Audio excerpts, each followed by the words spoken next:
Hello friends, வணக்கம். எல்லோரும் எப்படி இருக்கீங்க? நீங்கள் இது வரைக்கும் நம்ம சேனலை சப்ஸ்கிரைப் பண்ணாமல் பார்த்துட்டு இருந்தீங்க அப்படின்னா சப்ஸ்கிரைப் பண்ணிட்டு பாருங்கள். கூடவே இருக்கிற பெல் பட்டனையும் ப்ரெஸ் பண்ணிக்கோங்க. இப்போ நம்ம கதைக்குள்ளே போயிடலாம். எனக்கு பிடித்த பாடல் அது உனக்கும் பிடிக்குமே, உன் மனது போகும் வழியே எந்த மனது அறியுமே. இளையராஜாவின் இசையில் முத்துக்குமாரின் வரிகளில் ஸ்ரேயா கோஷல் தனது இனிமையான குரலில் பாடிக்கொண்டிருந்த பாடலில் அந்த பேருந்தில் அனைவரும் மெய்மறந்து உறங்கிக் கொண்டே வந்தனர். அகிலனின் மனம் மட்டும் எதிலுமே எண்ணமில்லாமல் வெளியே இருளில் வெறித்து கொண்டே வந்தது. என்ன மாதிரியான இக்கட்டில் மாட்டிக்கொண்டு இருக்கிறேன் இப்பொழுது நான் இருக்கும் நிலை என்ன என தெரிந்தும் கூட இப்படி ஒரு காரியத்தை செய்ய நான் எப்படி ஒத்துக்கொண்டேன்? இப்படி எண்ணற்ற கேள்விகளோடு வெளியே வெறித்து கொண்டிருந்தவன் கவனத்தை அவனது அலைபேசி கலைத்தது. எடுத்து பார்த்தால் அவளது தாயிடம் இருந்துதான் அழைப்பு வந்திருந்தது. எதுவும் பேசாமல் அலைபேசியை அணைத்துவிட்டு மீண்டும் வெளியே வெறிக்க ஆரம்பித்திருந்தான். அழகிய இரவு, ஜன்னலோட பேருந்து பயணம், மனதிற்கு இனிய இளையராஜா இசை, இவை எல்லாவற்றிற்கும் மேலாக மனம் முழுவதும் நிறைந்து இருப்பவளையே இன்னும் சற்று நேரத்தில் மணக்கப் போகிறான். இந்த பயணம் எப்பேற்பட்டதாய் இருந்திருக்க வேண்டும்?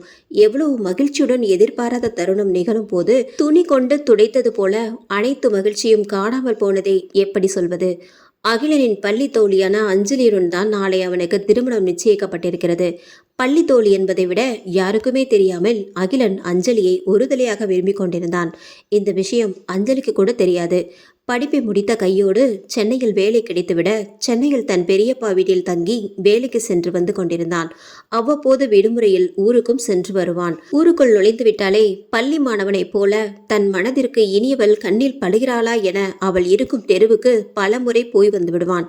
அஞ்சலி கண்ணில் பட்டுவிட்டாலோ மனதிற்குள் 1000 பட்டாப்பூச்சிகள் சிறகடிக்க தன்னை மறந்து பார்த்து கொண்டிருப்பான். அவளும் போகும்போதும் வரும்போதும் தன்னை ஓரக்கண்ணில் ஒருவித வெட்க புன்னகையுடன் பார்ப்பதை அறிந்தே இருந்தாலும் ஏனோ அவளிடம் சென்று தன் காதலை சொல்லியதே இல்லை அகிலன்.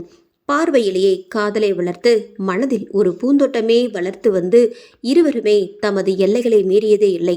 திடீரென ஒரு நாள் அகிலனின் தாய் அகிலனை அலைபேசியில் அழைத்து, கண்ணா, உனக்கு கல்யாணம் செய்யலான்னா நானும் உங்க அப்பாவும் முடிவு பண்ணியிருக்கோம் என்று சொல்ல தூக்கி வாரி போட்டது.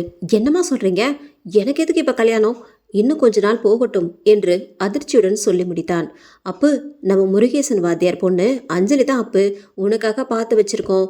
உங்க அப்பாரு வாக்கு கொடுத்துட்டாக அப்பு, வேணான்னு சொல்லாதப்பு என வெள்ளந்தியாக அந்த தாய் கூறி கொண்டிருக்கும் போதே இங்கு அகிலனின் தலையில் ஒரு கூடை பூவை யாரோ கொட்டியது போல ஆனந்தத்தில் திக்கு முக்காடி போனான் அகிலன். என்னம்மா சொல்றீங்க?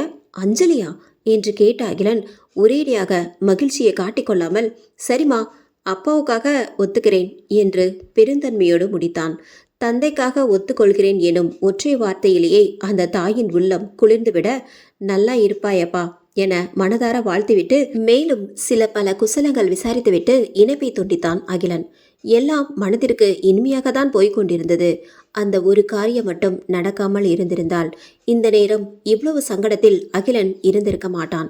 அப்படி இவ்வளவு சங்கடப்படும் அளவுக்கு என்னதான் காரியம் நடந்தது? மனம் விரும்பியவளை மணப்பதை காட்டிலும் துன்பம் தரக்கூடிய என்ன பிரச்சனை அகிலனின் வாழ்வில் வந்துவிட்டது? பேருந்து சீராக சென்று கொண்டிருக்க மறுநாள் காலையில்தான் ஊர் வந்து சேரும்.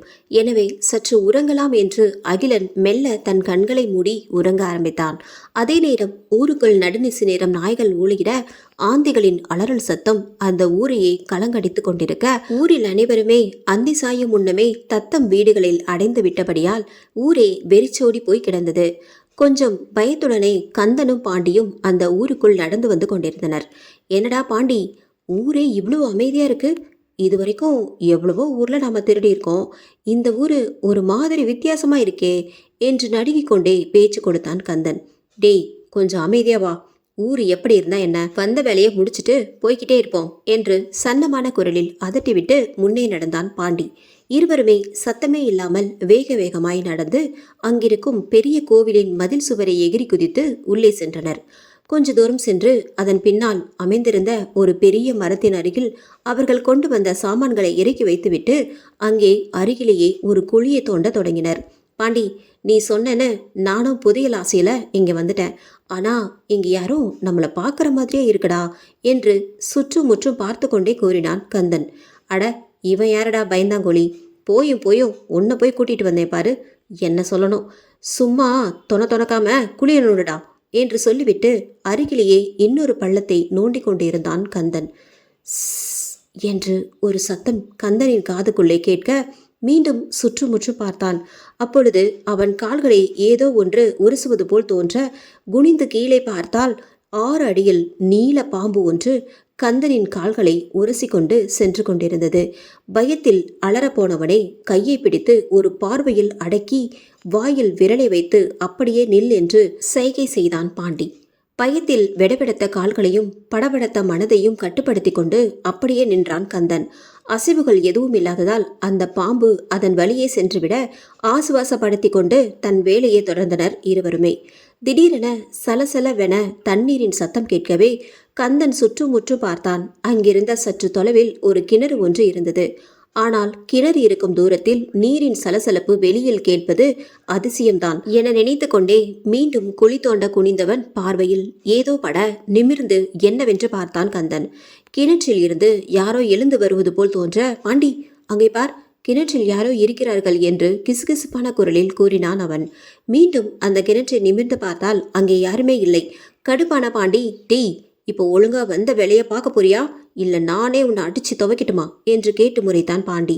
இவன் செய்தாலும் செய்வான் என பயந்து கொண்டே வேக வேகமாக அந்த பள்ளத்தை நோண்ட ஆரம்பித்தான்.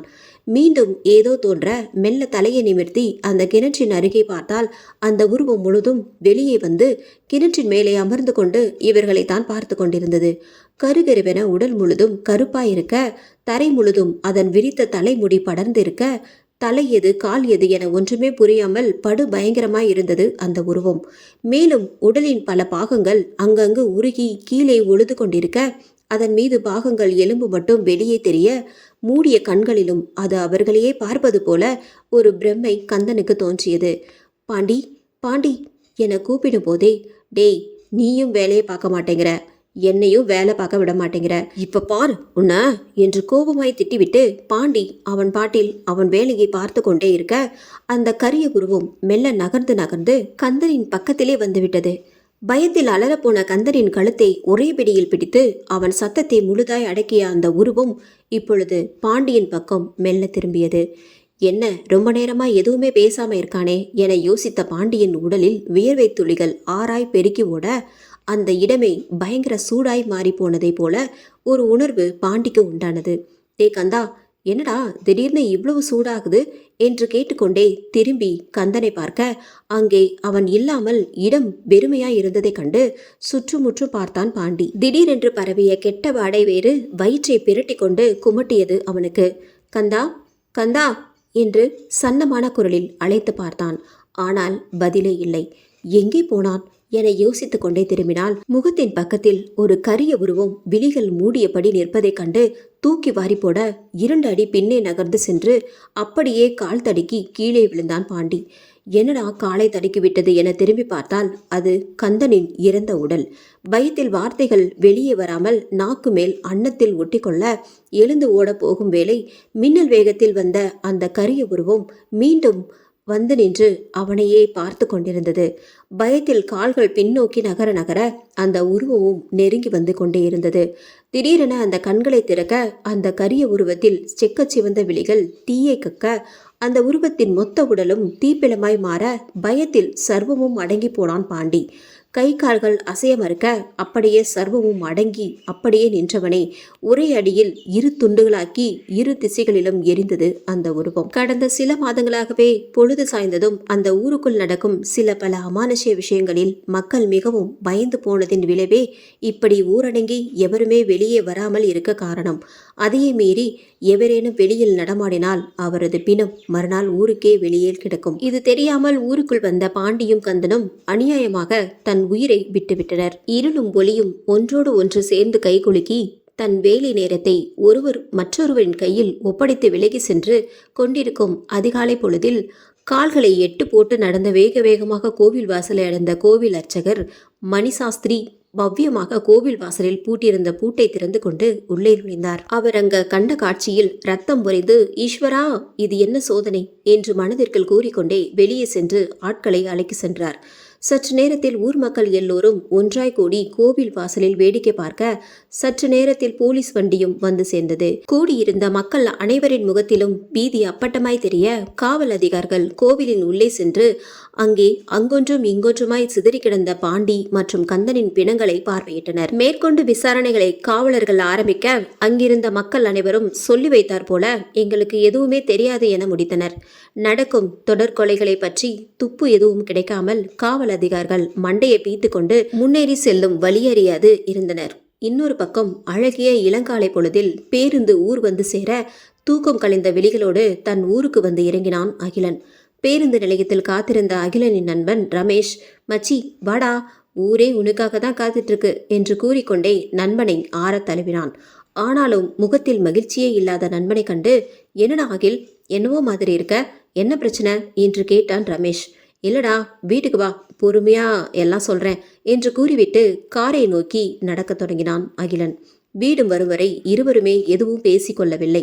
வீட்டை நெருங்கும் போதே தெருமுன வரை ஸ்பீக்கரில் முழங்கிக் கொண்டிருக்கும் நாதஸ்வர மங்கள வாத்தியங்களும் வாசலில் கட்டியிருந்த வாழை தோரணங்களும் வீடு முழுவதும் கூடியிருந்த உறவுக்காரர்களும் என வீடே கல்யாண கலை கட்டியிருந்தது. வீட்டின் வாசலில் கார் நின்றதுதான் மிச்சம். மாப்பிள்ளை வந்தாச்சி, மாப்பிள்ளை வந்தாச்சி என்ற கலவையான குரல்களும் வீட்டின் உள்ளே உண்டான சலசலப்புகளுக்கு இடையில் ஆரத்தி தட்டுடன் வெளியே வந்தாள் அகிலனின் தாய் ரங்கநாயகி. நீண்ட நாட்கள் கழித்து பார்க்கும் தன் மகனின் மீது தன் கண் கூட பட்டுவிடக் கூடாது என மனதுக்குள் வேண்டிக் கொண்டே ஆராத்தி சுற்றி தெருவின் ஓரத்தில் கொட்டிவிட்டு, உள்ளே போ அப்பு என்று மகனை உள்ளே அனுப்பினார் ரங்கநாயகி. என்ன அகிலா, நல்லா இருக்கியா என்ற உறவுகளின் குசல விரிப்புகள் அனைத்திற்கும் இயந்திரத்தனமாய் பதில் உரைத்துவிட்டு தன் அறைக்கு வந்து கதவை சாத்திவிட்டு தொப்பென்று கட்டிலில் விழுந்தான் அகிலன். பின்னோடு வந்த ரமேஷ் நண்பனின் நிலை கண்டு பதறினான். எதையும் வெளிக்காட்டி கொள்ளாமல், அகிலா, நாளைக்கு உனக்கு கல்யாணம், அதுவும் நீ சின்ன வயசுல இருந்து மனசுல நேசிச்ச பொண்ணோட கல்யாணத்தை வச்சுக்கிட்டு இப்படி இருக்கியடா, உன் முகத்துல சந்தோஷமே இல்லையே, என்ன பிரச்சனைன்னு இப்போவாச்சும் சொல்லுடா என்று கேட்டான். நண்பனின் முகத்தை நிமிர்ந்து பார்த்த அகிலனின் விழிகள் கோபத்தில் சிவந்திருந்தது. அதை கண்டு பதறிய ரமேஷ், டேய், என்னடா விஷயம், ரொம்ப பெருசா, எதுக்குடா இவ்வளோ கோபம் என்று பதறினான். என்னென்னவோ ஆகி போச்சுடா, நான் எதிர்பார்க்காதது எல்லாமே நடந்து போச்சு என்று மெதுவாக சொல்ல ஆரம்பித்தான் அகிலன். சிறு வயதில் இருந்தே போலீஸ் அதிகாரி ஆக வேண்டும் என்பதுதான் அகிலனின் ஆசை. அதற்காக விழுந்து விழுந்து படித்து உடற்பயிற்சிகள் எல்லாம் செய்து போலீஸ் ஆவதற்கான எல்லா தகுதிகளையும் வளர்த்து வைத்திருந்தான் அகிலன். கடும் உழைப்பு என்றுமே வீண் போகாது என்பதற்கு இணங்க அவன் படிப்பை முடித்ததுமே எஸ்ஐ தேர்வில் தேர்வாகி சென்னையில் போஸ்டிங் கிடைக்க மகிழ்ச்சியோடு சென்னையில் அவனது பெரியப்பா வீட்டில் தங்கி வேலைக்கு போய் வந்திருந்தான். மிகவும் விரும்பிய வேலை என்பதாலேயே அவன் செய்த வேலையை மிகவும் ஈடுபாட்டுடன் செய்து பல மெடல்களை வாங்கி குவித்திருந்தான். நேர்மை தவறாத அவன் உழைப்பில் கூடவே பல எதிரிகளையும் சம்பாதித்திருந்தான். ஏதோ ஒரு நில அபகரிப்பு வழக்கில் விசாரிக்க போய் அது கடைசியில் ஒரு ஆளும் கட்சி மந்திரியின் பினாமி செயல் என அறிந்தும் பின்வாங்கும் எண்ணம் துளியும் இல்லாமல் மேற்கொண்டு பல உண்மைகளை வெளிக்கொண்டு வர இவன் முனைய மேலிடத்தில் இருந்து வந்த உத்தரவில் அவனை வேறிடத்திற்கு மாற்ற செய்த விஷயம் அறிந்தான் அகிலன். நேர்மையான அதிகாரிகளுக்கு மாற்றல் ஒன்றும் புதிதல்ல என்றாலும் இடமாற்ற உத்தரவை வாங்கியவுடன் அவன் அலைபேசிக்கு வந்த அலைபேசியில் பேசிய மந்திரி அரங்கநாயகம், என்ன அகிலன், நான் அவ்வளவு சொல்லியும் கேட்காமல் என்னை நோண்டி இப்ப நீங்களே உங்களுக்கு கஷ்டத்தை வர வச்சிட்டீங்களே, ஐயோ பாவம் என்று போலியாய் பரிதாபப்பட, பரவாயில்ல மிஸ்டர் அரங்கநாயகம், எனக்கு அதை பற்றி எந்த கவலையும் இல்லை என்று பதிலளித்தான் அகிலன். ஆனாலும் விடாமல், என்ன அகிலன், என் பாதையில் குறுக்கிட்டவர்களை அவ்வளவு சுலபமாக விட்டுடுவேனா என்று கூறி நமட்டு சிரிப்பு சிரித்தார் மந்திரி. உங்களுக்கு நீங்க போக போற இடத்த பத்தி முழுசா தெரியாது, முடிஞ்சா கொஞ்சம் அந்த ஊரை பத்தி விசாரிச்சு தெரிஞ்சுக்கோங்க என்று சிரிப்புடனே இணைப்பை துண்டித்தார் மந்திரி அரங்கநாயகம். குழம்பி போன அகிலன் அந்த ஊரை பற்றி விசாரித்த அனைத்தும் அவனுக்கு மனதுக்குள் ஒருவித படபடப்பை உண்டு பண்ணியது. திருமணமான கையோடு புது மனைவியை அழைத்து கொண்டு இப்படி ஒரு இடத்திற்கு எப்படி செல்ல முடியும் என்ற பல கேள்விகள் மண்டையை போட்டு குழப்ப ஆரம்பித்தது அகிலனை. ரமேஷும் அகிலனும் சென்னையில் நடந்தவற்றை பற்றி அறையில் பேசி கொண்டிருந்தனர். என்னடா அகிலா சொல்ற, அந்த ஊரை பத்தி அப்படி என்னதான் தெரிஞ்சுக்கிட்ட, எதுக்கும் பயப்படாத நீயா இப்படி இடிஞ்சு போய் உட்கார்ந்திருக்க என்று நண்பனின் நிலையை நம்ப முடியாமல் ஆற்றாமையில் கேட்டான் ரமேஷ்.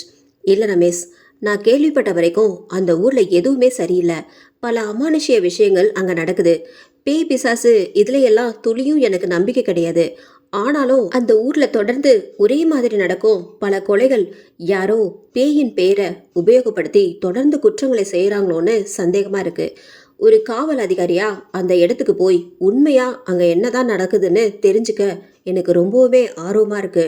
ஆனா என்னோட கூடவே அஞ்சலியும் கூட்டிட்டு போய் அவளையும் சிக்கல்ல மாட்டி விட்டுடுவோமோன்னு யோசிக்கிறப்ப தான் கொஞ்சம் டென்ஷன் ஆகுது என்று கவலையுடன் சொல்லி கொண்டிருந்தான் அகிலன். விடு அகில், இதெல்லாம் ஒரு விஷயமா?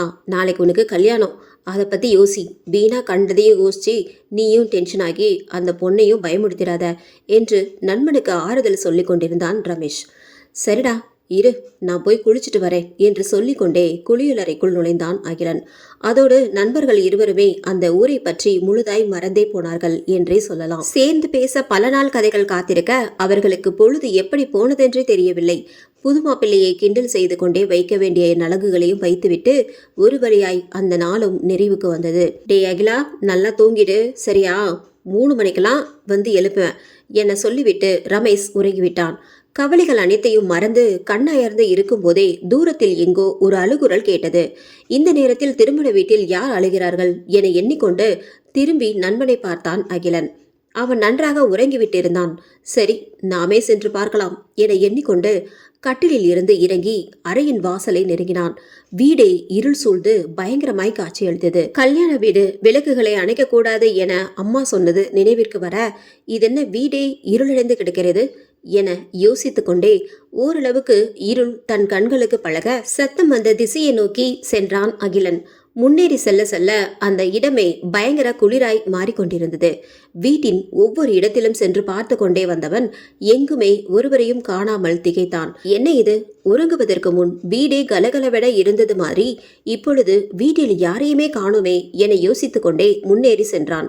சத்தம் மொட்டமாடியில் இருந்துதான் வருகிறது என்பதை உறுதி செய்த அகிலன் மெல்ல மாடிப்படிகளில் ஏறத் தொடங்கினான். அவன் படிகளில் ஏற ஏற உடல் முழுவதும் விரைத்துவிடும் போல குளிர் கடுமையாகிக் கொண்டே போனது.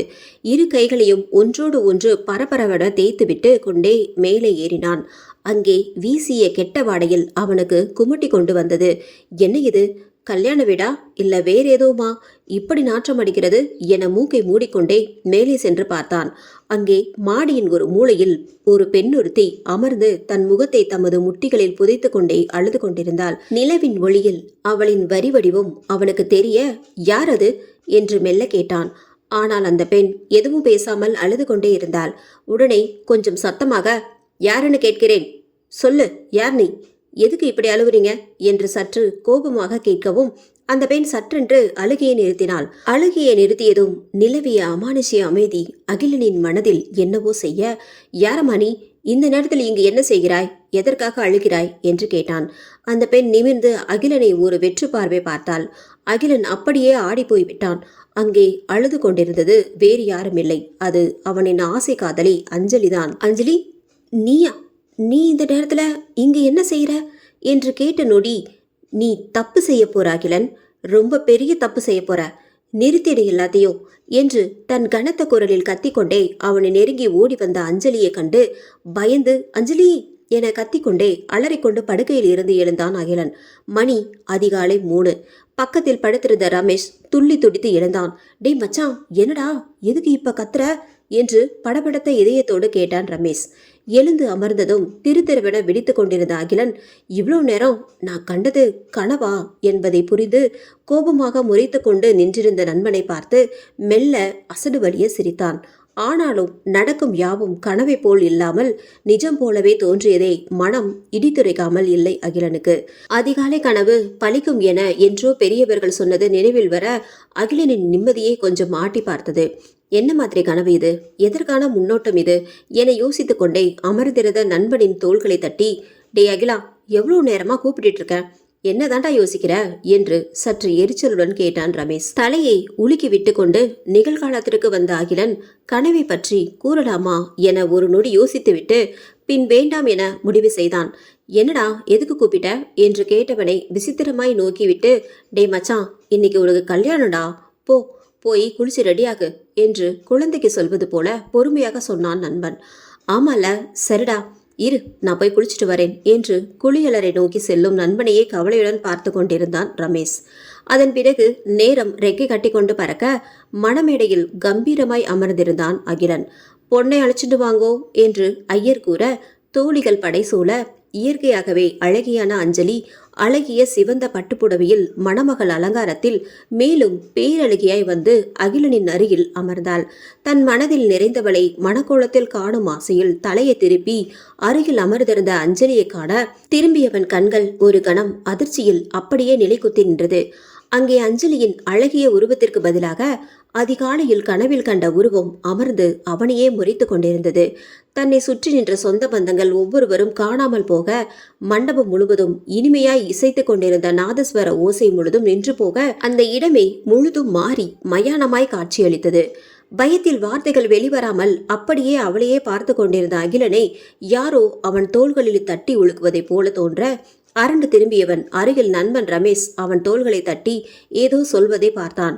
அவனை சுற்றி நிகழ்ந்து கொண்டிருந்த அமானுஷ்யங்கள் அனைத்தும் மறைந்து மங்களநாதம் அவனது காதுகளில் கேட்க தொடங்கியது. என்ன அகிலா, அஞ்சலியவே இப்படி வச்ச கண்ணு வாங்காம பாக்குற, ஐயர் கூப்பிடார் பாரு என்று கூற நிமிர்ந்து சுற்றுமுற்றும் பார்த்தான் அகிலன். அருகில் பதுமையாய் அஞ்சலி அமர்ந்திருக்க சுற்றி இருந்த சொந்த பந்தங்களில் முகத்தில் நிலவிய மகிழ்ச்சி புன்னகை மெல்ல அகிலனின் முகத்திற்கு வர ஆரம்பித்தது.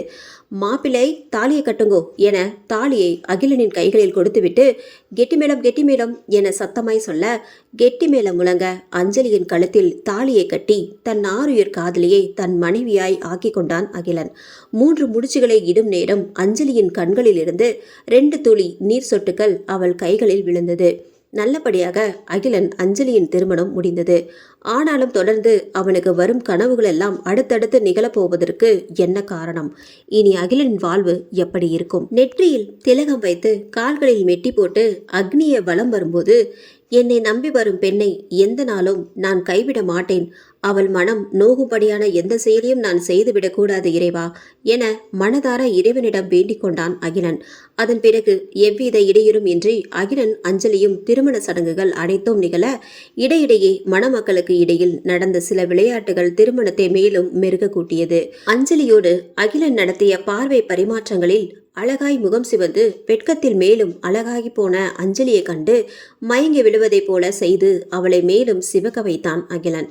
அழகிய மறக்க முடியாத பல நினைவுகளை ஆங்காங்கே படம் பிடித்து தன் நினைவில் என்றும் நீங்காமல் காத்து கொண்டது வீடியோ கேமராவும். சிறப்பாக நடந்து முடிந்த திருமண வைபவத்திற்கு பின் முதலிரவிற்கு அறையை தயார் செய்தனர் வீட்டில் அனைவரும். அதே நேரம் மற்றொரு அறையில் அஞ்சலி தன் திருமண பட்டுப்புடவையை களைத்துவிட்டு எளிமையான பட்டுடுத்தி மிதமான அலங்காரம் செய்து இறுக கட்டியிருந்த தலை அலங்காரத்தை களைத்து தளர பின்னி பூக்களை சூடி தேவதையாய் நின்றாள் அஞ்சலி. அவளின் சிறுவயது காதலும் அகிலன் தானே. எனவே தன் மனதின் மகிழ்ச்சியே போதும் போல உள்ள பொலிவு முகத்தில் பிரதிபலிக்க செயற்கை அலங்காரங்கள் எதுவும் தேவைப்படாது என்பது போல சூழ இருந்த தோழிகளின் கிண்டலில் முகம் சிவந்து அழகே உருவாய் நின்றாள் அஞ்சலி. அறையில் தனியே காத்திருந்த அகிலன் கதவு திறக்கவே ஆர்வமுடன் வாசலை பார்த்தான். தோழிகள் கேலி பேசி அஞ்சலியை உள்ளே தள்ளி விட்டு கதவை சாத்திவிட்டு ஓடினர். வெட்கத்துடன் கைகளில் பால் டம்ளரை வைத்து கொண்டு நிற்கும் மனைவியை ஆசையுடன் பார்த்தான் அகிலன். வா அஞ்சலி, ஏன் அங்கே நிற்கிற என்று கூப்பிட்டவனை மெல்லிய புன்னகையுடன் நோக்கிய அவள் மெல்ல நடந்து அவன் அருகில் வந்து பால் குடிங்க என்று நாணத்துடன் கூறிய மனைவியை ஆசை தீர பார்த்து கொண்டே உட்கார் அஞ்சலி என்று கட்டிலில் அமர்ந்து அவளையும் அருகில் அமர சொன்னான் அகிலன். அருகே அமர்ந்த மனைவியை ஆசை தீர பார்த்து கொண்டே அஞ்சலி, நான் உன்னை உயிருக்கு உயிராக காதலிக்கிறேன். உன்னை எனக்கு ஸ்கூல்ல இருந்தே அவ்வளோ பிடிக்கும். உனக்கு கூட என்னை பிடிக்கும்னு தெரியும். இருந்தாலும் உன்கிட்ட வந்து பேச ஒரு தயக்கம். எப்படியோ நீயே எனக்கு மனைவியாக வந்தது எனக்கு எவ்வளோ சந்தோஷமா இருக்கு தெரியுமா என்று பேசிக்கொண்டே போனவன் தன் மனைவியிடம் இருந்து எவ்வித பதில்களும் வராமல் போகவே அருகில் அமர்ந்திருக்கும் மனைவியை பார்க்க அவளும் அவனுக்கு முதுகை காட்டி அமர்ந்து கொண்டிருந்தாள். அஞ்சலி அஞ்சலி என்று கூப்பிட்டு அவளின் தோள்களை தொட போனவனே எனும் கடின குரல் நிறுத்த அஞ்சலி என்னாச்சி என்று கேட்டான். அவளிடம் இருந்து எவ்வித பதில்களும் வராமல் போகவே எழுந்து அவள் முன் சென்று பார்த்தான் அகிலன். அங்கே அவன் ஆரம்பத்தில் பார்த்த அழகிய முகம் முழுதும் மாறி கரிய எரிந்த உடலில் சிவந்த வெளிகளில் கடும் கோபத்துடன் அமர்ந்திருக்கும் அஞ்சலியை கண்டு வியர்விதித்து போனான் அகிலன். பயத்தில் 2 எட்டுக்களை பின்னோக்கி எடுத்து வைத்தான் அகிலன். மனதின் படபடப்பு மேலும் மேலும் கூட என்ன நடக்கிறதென்று எதுவும் புரியாமல் அவளின் முகத்தையே பார்த்து கொண்டிருந்தான் அகிலன். அவளின் மூடிய விழிகள் மெல்ல திறக்க அங்கே தீப்பிழம்புகளை சிந்த சுற்றுப்புறம் மொத்தமாய் மாறி மயானமாய் மாற குரோதம் நிறைந்த விழிகளுடன் தப்பு பண்ணிட்ட அகிலன். நீ ரொம்ப பெரிய தப்பு பண்ணிட்ட. உன்னை விடவே மாட்டேன். என சொல்லிக்கொண்டே முன்னேறி வரும் மனைவியின் கொடூர உருவத்தை கண்டு பயந்து பேச்சிழந்து நின்றான் அகிலன். இரத்த நாளங்கள் அனைத்தும் பயத்தில் உறைய, அஞ்சலி என்று அவன் கூறிய வேளை பட்டென்று கதவு திறக்கும் ஒலி கேட்டு திரும்பியவன் அங்கு அரைவாசலில் தோழிகள் கேலி பேசி அஞ்சலியை உள்ளே தள்ளி விட்டுவிட்டு கதவை சாத்திவிட்டு ஓடினர். வாசலில் அஞ்சலி இப்பொழுதுதான் வருகிறாள் என்றால் பிறகு இவ்வளவு நேரம் தன்னுடன் இருந்தது யார் என திரும்பி பார்க்க அங்கு யாருமே இல்லை. நடந்த நிகழ்வுகள் கனவா இல்ல நிஜமா என எதுவுமே புரியாமல் திருதிருவென விழித்து கொண்டே மனைவியை பார்த்தான். அங்கே கனவில் கண்டதை போலவே தன் மனைவி வெட்கத்துடன் பால் டம்ளரை வைத்து கொண்டு நிற்பதை கண்டவன் பேயை கண்டவன் போல கட்டிலின் ஒரு மூலையில் போய் படுத்து தூங்கிவிட்டான். கணவனின் இச்செயல் அஞ்சலிக்கு குழப்பத்தையும் வருத்தத்தையும் ஒரு சேர தர எதுவும் பேசாமல் கீழே ஒரு பாயை எடுத்து விரித்து தானும் படுத்து கொண்டாள். பேயை கண்டவனை போல அரண்டு ஓடிய கணவனை கண்டதுமே தான் கட்டியிருந்த கனவு கோட்டைகள் சுக்குநூறாய் நொறுங்கியது. எல்லாமே இன்றே நடக்க வேண்டும் எனும் பேராசை எல்லாம் அஞ்சலிக்கு இல்லை. ஆனாலும் இப்படி தன்னை கண்டு அரண்டை ஓடி போய் படுத்து உறங்கும் கணவனின் செயலை சிறிதும் எதிர்பாராத அஞ்சலி செய்வதறியாது திகைத்து நின்றாள். பதுமையாய் மாறிவிட்டாளோ என அச்சம் கொள்ளும் வகையில் கால்கள் வேரோடி போக நிராசையுடனும் கண்களில் கண்ணீருடனும் படுத்து உறங்கிக் கொண்டிருந்த கணவனையே பார்த்து கொண்டிருந்தவள் மெல்ல தரையில் பாயை விரித்து படுத்து கொண்டாள். கணவனின் செய்கைகள் எதற்கு காரணம் என்ன ஏதென்று எதுவும் புரியாமல் கண்ணீரில் கரைந்தே போனாள். பள்ளியில் படிக்கும் போதே இருவரும் பகிர்ந்து கொண்ட பார்வை பரிமாற்றங்களும் அதன் பிறகு படிப்பு முடிந்து வெளியூரில் வேலை கிடைத்த பிறகும் ஒவ்வொரு விடுமுறையிலும் பூனைக்குட்டியாய் தன்னையே சுற்றி வரும் அகிலனின் செயல்கள் நிச்சயமாக அவளுக்கு அவனது காதலை உணர்த்தியது உண்மை. அப்படி இருக்க அவன் இப்பொழுது இப்படி நடந்து கொள்ள என்ன காரணம் என மனதுக்குள் பல கேள்விகளை கேட்டுக்கொண்டே கண்ணீரில் கரைந்தவள் அப்படியே உறங்கியும் போனாள். வானில் நிலவு உச்சிக்கு வந்து வெளிச்சத்தை வாரி இறைத்து கொண்டிருந்தது. நிலவை சுற்றிலும் விண்மீன்கள் கூட்டம் தாங்களும் கூட இருக்கிறோம் என்பதை போல மின்னி மின்னி இரவு வானுக்கு அழகை கூட்டியது. திடீரென தொண்டை கமர தண்ணீர் குடிக்கலாம் என எழுந்த அகிலன் தன் மனைவி அஞ்சலி தரையில் உறங்கிக் கொண்டிருப்பதை கண்டு மனம் நொந்து போனான். ஜன்னலின் வழியே வந்த நிலவின் ஒளியில் தெரிந்த மனைவியின் அழகிய கன்னங்களில் ஓடி காய்ந்து போன கண்ணீரின் வடுக்கள் அகிலனின் மனதில் பெரும் காயத்தை உண்டாக்கியது. தனக்கு தொடர்ந்து வரும் கனவுகளின் தீர்வை கண்டறியாது முதல் நாளை அவளை காயப்படுத்திய தன் செயலை எண்ணி தன்னையே நொந்து கொண்டான் அகிலன். அவளை எழுப்பி கட்டிலின் மேல் படுக்க சொல்லலாமா என யோசித்தவன் குழந்தை போல அயர்ந்து உறங்கும் மனைவியை தொந்தரவு செய்ய விருப்பமில்லாமல் தண்ணீரை குடித்துவிட்டு எதுவும் பேசாமல் படுத்து உறங்கிவிட்டான். அதிகாலை சூரியன் கிழக்கில் உதிக்க அங்கே அதை கண்ட வானமகள் வெக்கத்தில் சிவந்து நிற்கும் நேரம் கீச் கீச் என பறவைகள் யாவும் தனக்கான இரையை தேடி பறக்கும் அழகிய காட்சியை ஜன்னலில் வெளியே வேடிக்கை பார்த்து கொண்டிருந்தாள் அஞ்சலி. மற்றொரு நாளாய் இருந்தால் இவ்வளவு அழகிய காட்சியில் மனம் லயித்து இந்த நேரம் மனதோடு அழகிய பாடலை பாடிக்கொண்டே மகிழ்வோடு வீட்டை சுற்றி வலம் வந்திருப்பாள் அஞ்சலி. ஆனால் நேற்றைய இரவின் தாக்கம் இன்னமும் மனதில் ஆறாமல் இருக்க ஒருவித மனபாரத்துடனே பார்த்து கொண்டிருந்து விட்டு குளியலறையில் நுழைந்தாள். காலை கடன்களை முடித்துவிட்டு புது பூவாய் வெளியில் வந்தாள் அஞ்சலி. மஞ்சள் நிற புடவையில் எங்கும் வண்ண மலர்களை அள்ளி தெளித்தது போல அமைந்திருக்கும் புடவையை கட்டிக்கொண்டு ஈரத்தலையை உலர்த்தி தளர பின்னலிட்டு புடவைக்கு பொருத்தமாக காதிலும் கழுத்திலும் ஒரே மாதிரி வடிவமைத்த நகையை அணிந்து கொண்டு நெற்றி வகிட்டில் பொட்டை வைக்கும் நேரம் எதிரில் கண்ணாடியில் எதர்ச்சியாக பார்க்க அங்கே அகிலன் ஒருவித பிரமிப்புடன் அவளைத்தான் பார்த்து கொண்டிருந்தான். நேற்றைய இரவில் அரண்டி ஓடிய கணவன் இன்று தன்னை ரசித்து பார்ப்பதை கண்டு நடப்பது கனவா நிஜமா என எதுவும் புரியாமல் குழம்பினாலும் கணவனின் பார்வையில் செக்கவானமாய் சிவந்து போனாள். தன் மனைவியின் முகம் வெட்கத்தில் அழகாய் சிவந்தது கண்டு மேலும் கிறங்கி போனான் அகிலன். மெல்ல கட்டிலில் இருந்து இறங்கி அவளை நோக்கி 2 எட்டு எடுத்து வைக்க போனவன் கண்களில் நேற்றைய நிகழ்வு படமாய் ஓட அப்படியே திரும்பி குளியலறைக்குள் நுழைந்து கொண்டான். ஒரு போலீஸ் அதிகாரியான நாம் இப்படி ஒரு கனவுக்கு போயா இவ்வளோ பயப்படுகிறோம் என மனம் அவனை இடித்துரைத்தாலும் கனவிற்கு ஒரு தீர்வு காணாமல் மனைவியை நெருங்க போவதில்லை என்று மனதோடு முடிவு செய்து கொண்டான் அகிலன். ஆசையாய் நெருங்கிய கணவன் சற்றென்று முகம் திருப்பி கொண்டு போக என்ன காரணம் என புரியாமல் மீண்டும் கண்ணீரில் கரைய ஆரம்பித்தாள் அஞ்சலி.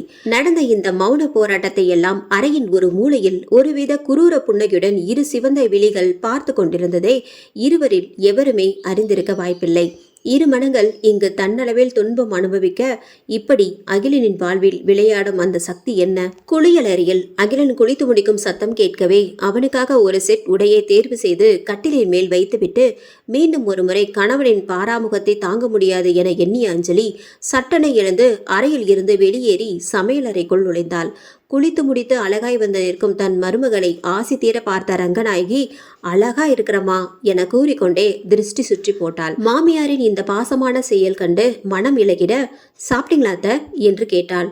எல்லாரும் சேர்ந்தே சாப்பிடலாம் கண்ணு, இந்தா இந்த காப்பிய தம்பிக்கிட்ட கொடுமா என சொல்லி காபி கப்பை அவள் கைகளில் கொடுத்தாள் ரங்கநாயகி. காஃபியை குடிக்கும் நேரத்தில் அவனிடம் விவரமாக பேசிவிட வேண்டும் என மனதில் நினைத்து கொண்டே படியேறிய அஞ்சலி அறையை நெருங்கி கதவை திறந்து கொண்டே உள்ளே சென்றாள். உள்ளே நுழைந்து அங்கே அறையில் போடப்பட்டிருந்த மேஜையில் கொண்டு வந்த ட்ரேயை வைத்துவிட்டு நிமிர்ந்த அஞ்சலியின் முகம் செக்க வர்ணமாய் சிவந்து போனது.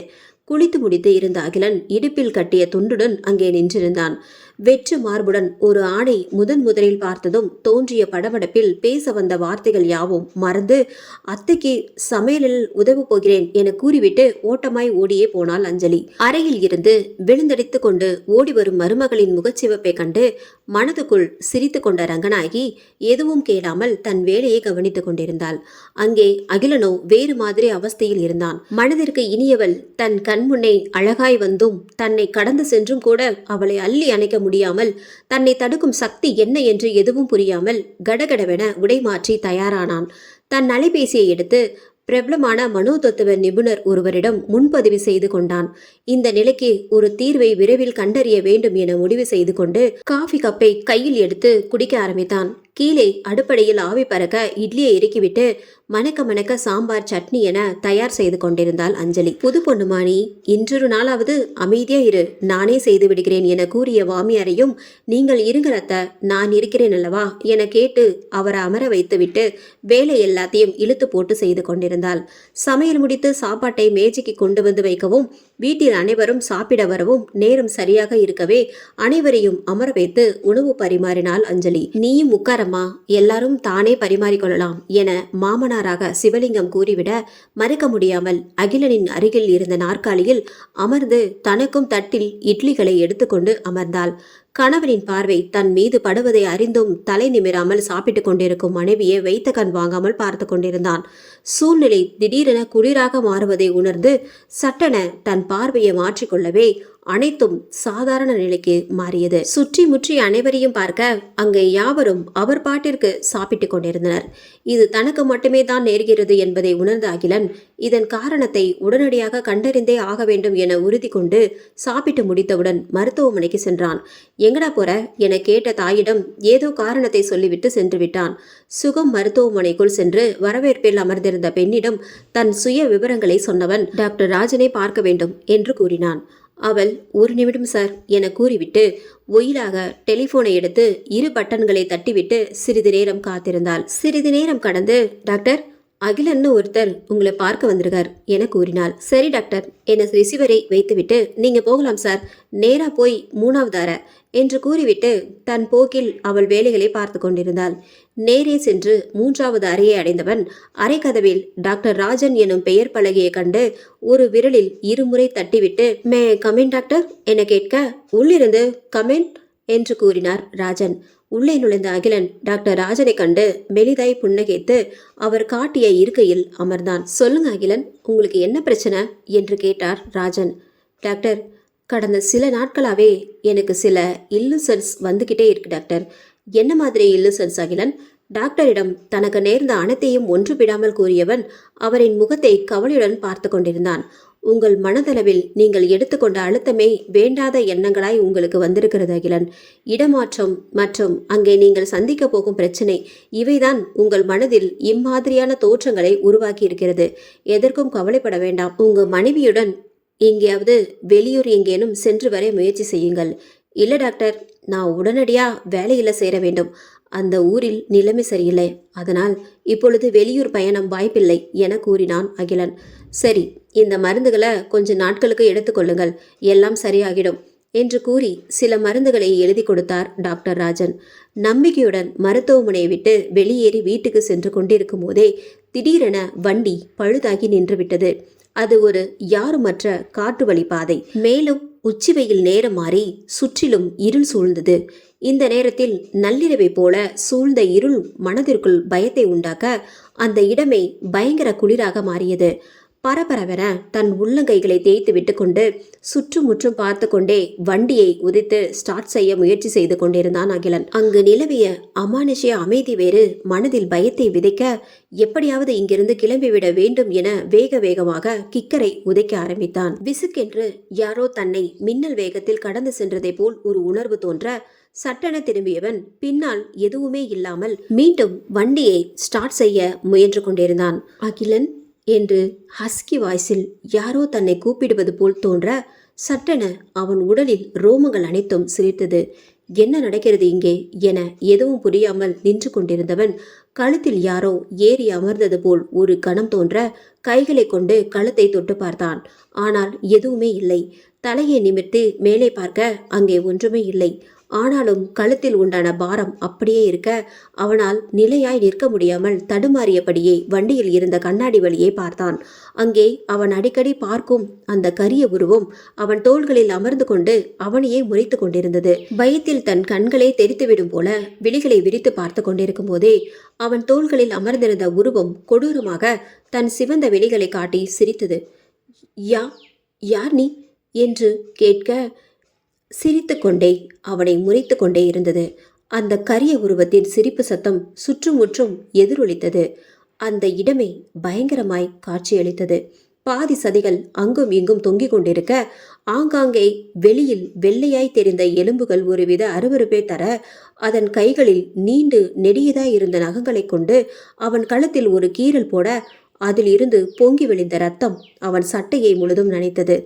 இல்ல, இது நிஜம் இல்லை, இது நிச்சயமா எனது கற்பனைதான், இது நிஜமே இல்லை என்று கண்களை மூடிக்கொண்டு மனதோடு உரு போட்டு கொண்டே வண்டியின் கிக்கரை ஓங்கி ஒரு மிதி மிதித்தான். பெரும் உருமலுடன் அவனது வண்டி ஸ்டார்ட் ஆகவும் கண்களை திறந்து பார்க்க அந்த இடம் இயல்பு நிலைக்கு வந்தது. தன் கழுத்தின் பாரமும் முற்றும் முழுதுமாக நீங்கி போக மீண்டும் பயத்துடனே கண்ணாடியை பார்க்க அவன் கழுத்தில் எதுவுமே இல்லை.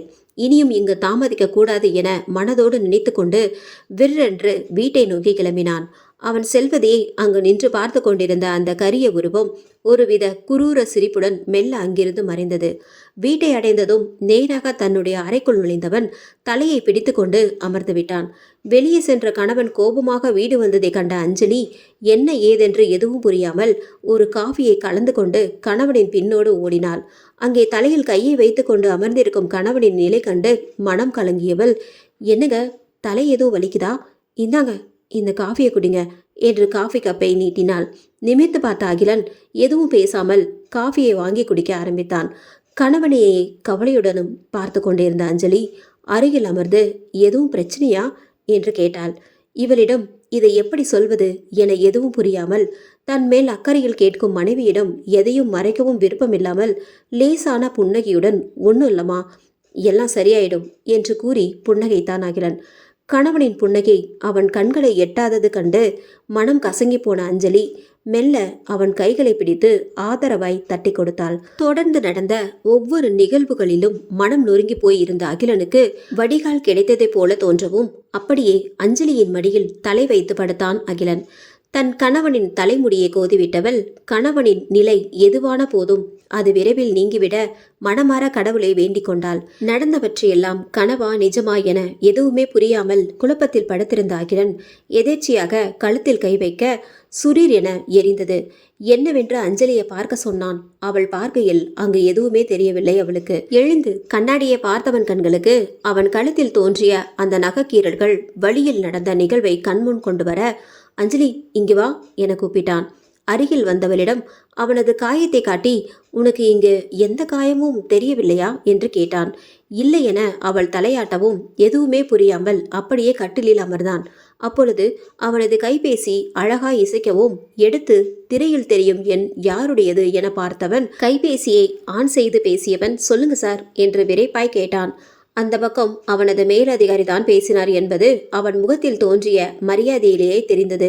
மிஸ்டர் அகிலன், நீங்கள் உடனடியாக உங்கள் பணிக்கு திரும்ப வேண்டும்.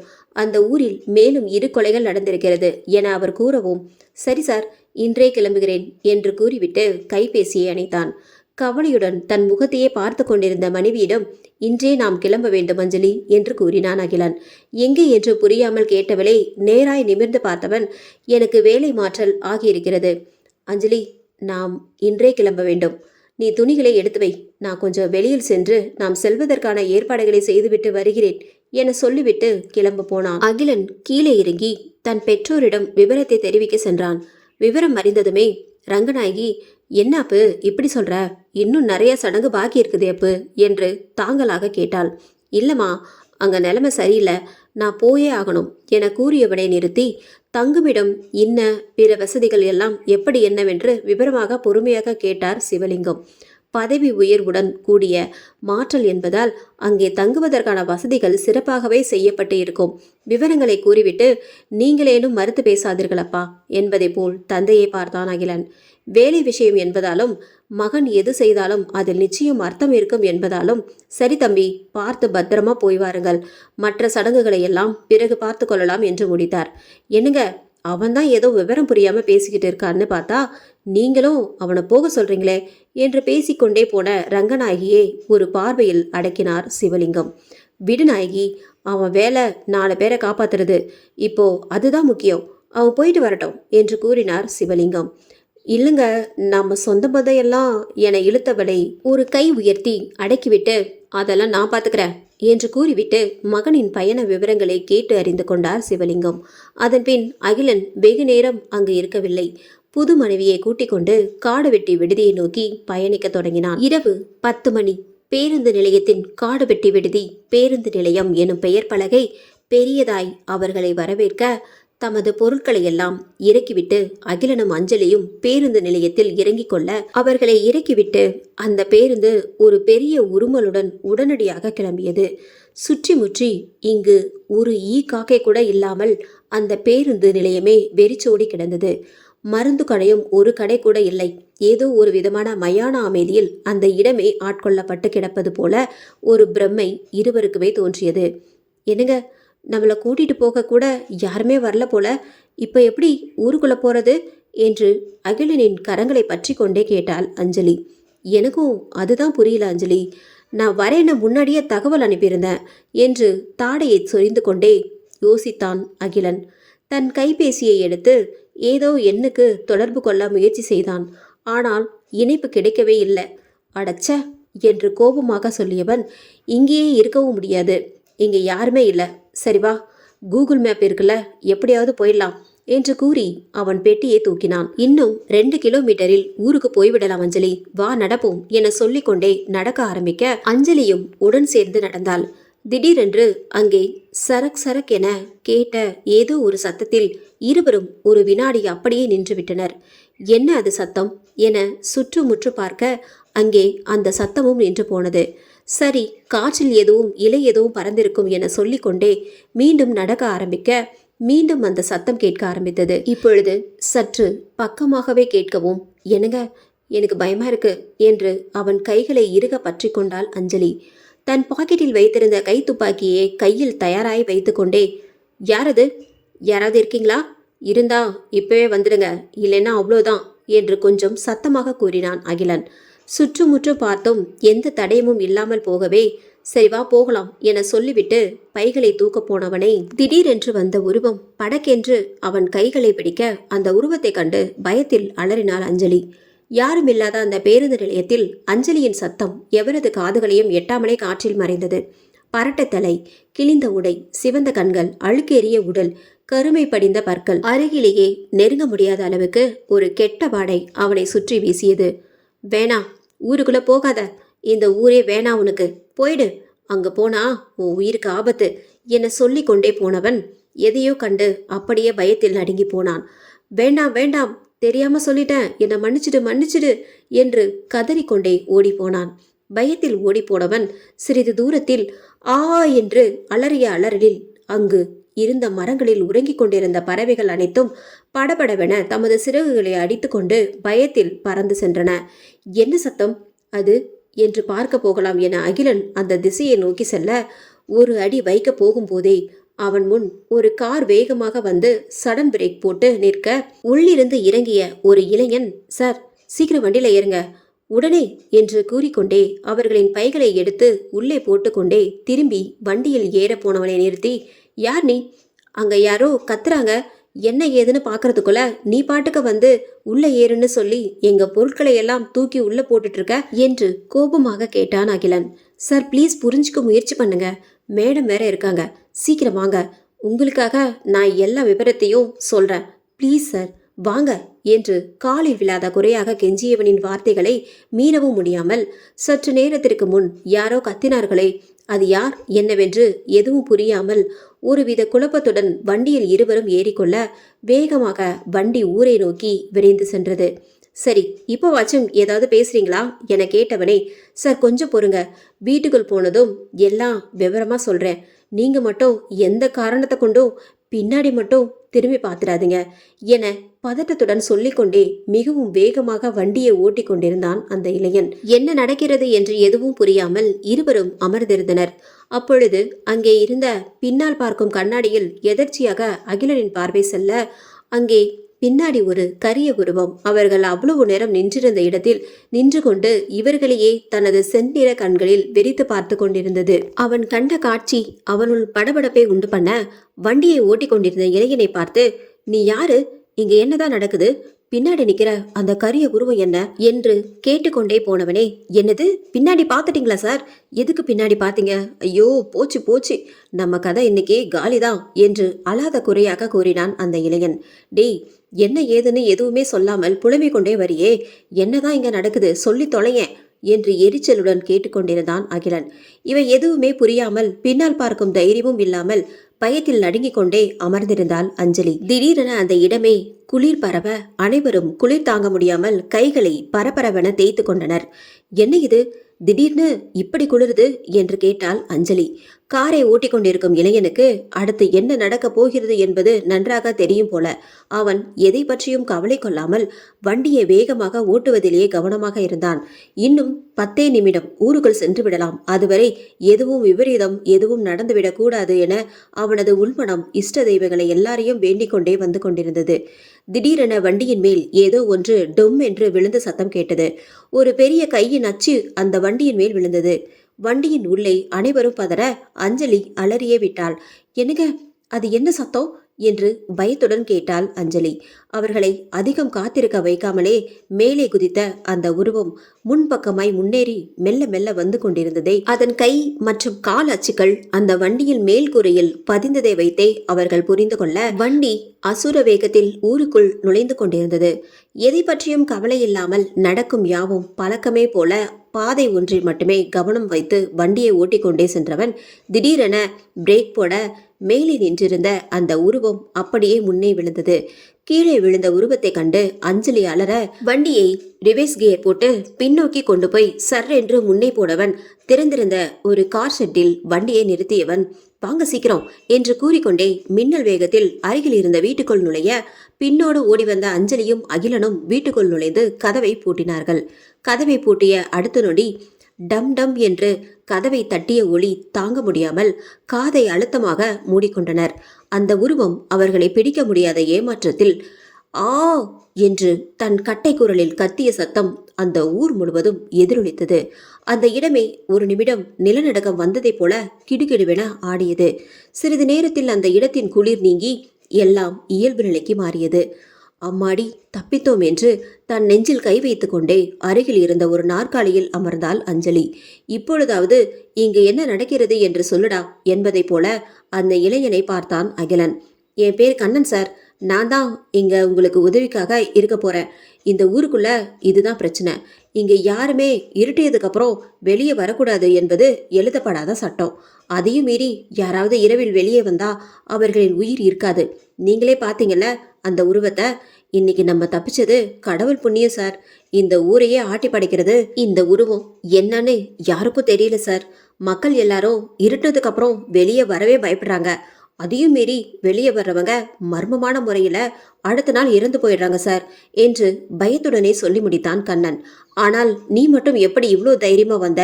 உனக்கு பயம் இல்லையா என்று கேட்டவனை பார்த்து அவன் தன் கைகளை காட்டினான். அதில் அவன் ஏதோ மஞ்சள் கயிறை கட்டியிருந்தான். சார், இது இந்த ஊரில் எல்லாரும் கட்டியிருப்பாங்க. இது இல்லாம யாருமே எங்கேயும் வெளியில போக மாட்டாங்க. இந்த ஊர்ல இருக்கிற சக்தி வாய்ந்த கோவில இருந்து வாங்கி கட்டின கயிறு சார். உங்களுக்கும் வச்சிருக்கேன், தயவு செஞ்சு கட்டிக்கோங்க சார் என்று சொல்லி இருவருக்கும் தர நடந்த நிகழ்வுகள் அகிலனையும் கூட கொஞ்சம் ஆட்டி பார்த்தது. இது நிச்சயம் ஏதோ மிருகத்தோட சேட்டைதான், அது மட்டும் எனக்கு நல்லா புரியுது. அகிலனின் நம்பிக்கையாக இருந்தது மிருகத்தின் சேட்டையாக இருக்குமோ என்று. கண்ணன் சொன்னது எல்லாம் கேட்டுக்கொண்டே இருந்த அஞ்சலி மிகவும் பயந்து போனாள். எப்படியோ கெஞ்சி கூத்தாடி அகிலனை சம்மதிக்க வைத்தவள் இருவருக்கும் கயிற்றை கண்ணனிடம் இருந்து வாங்கி அகிலனுக்கு கட்டிவிட்டாள்.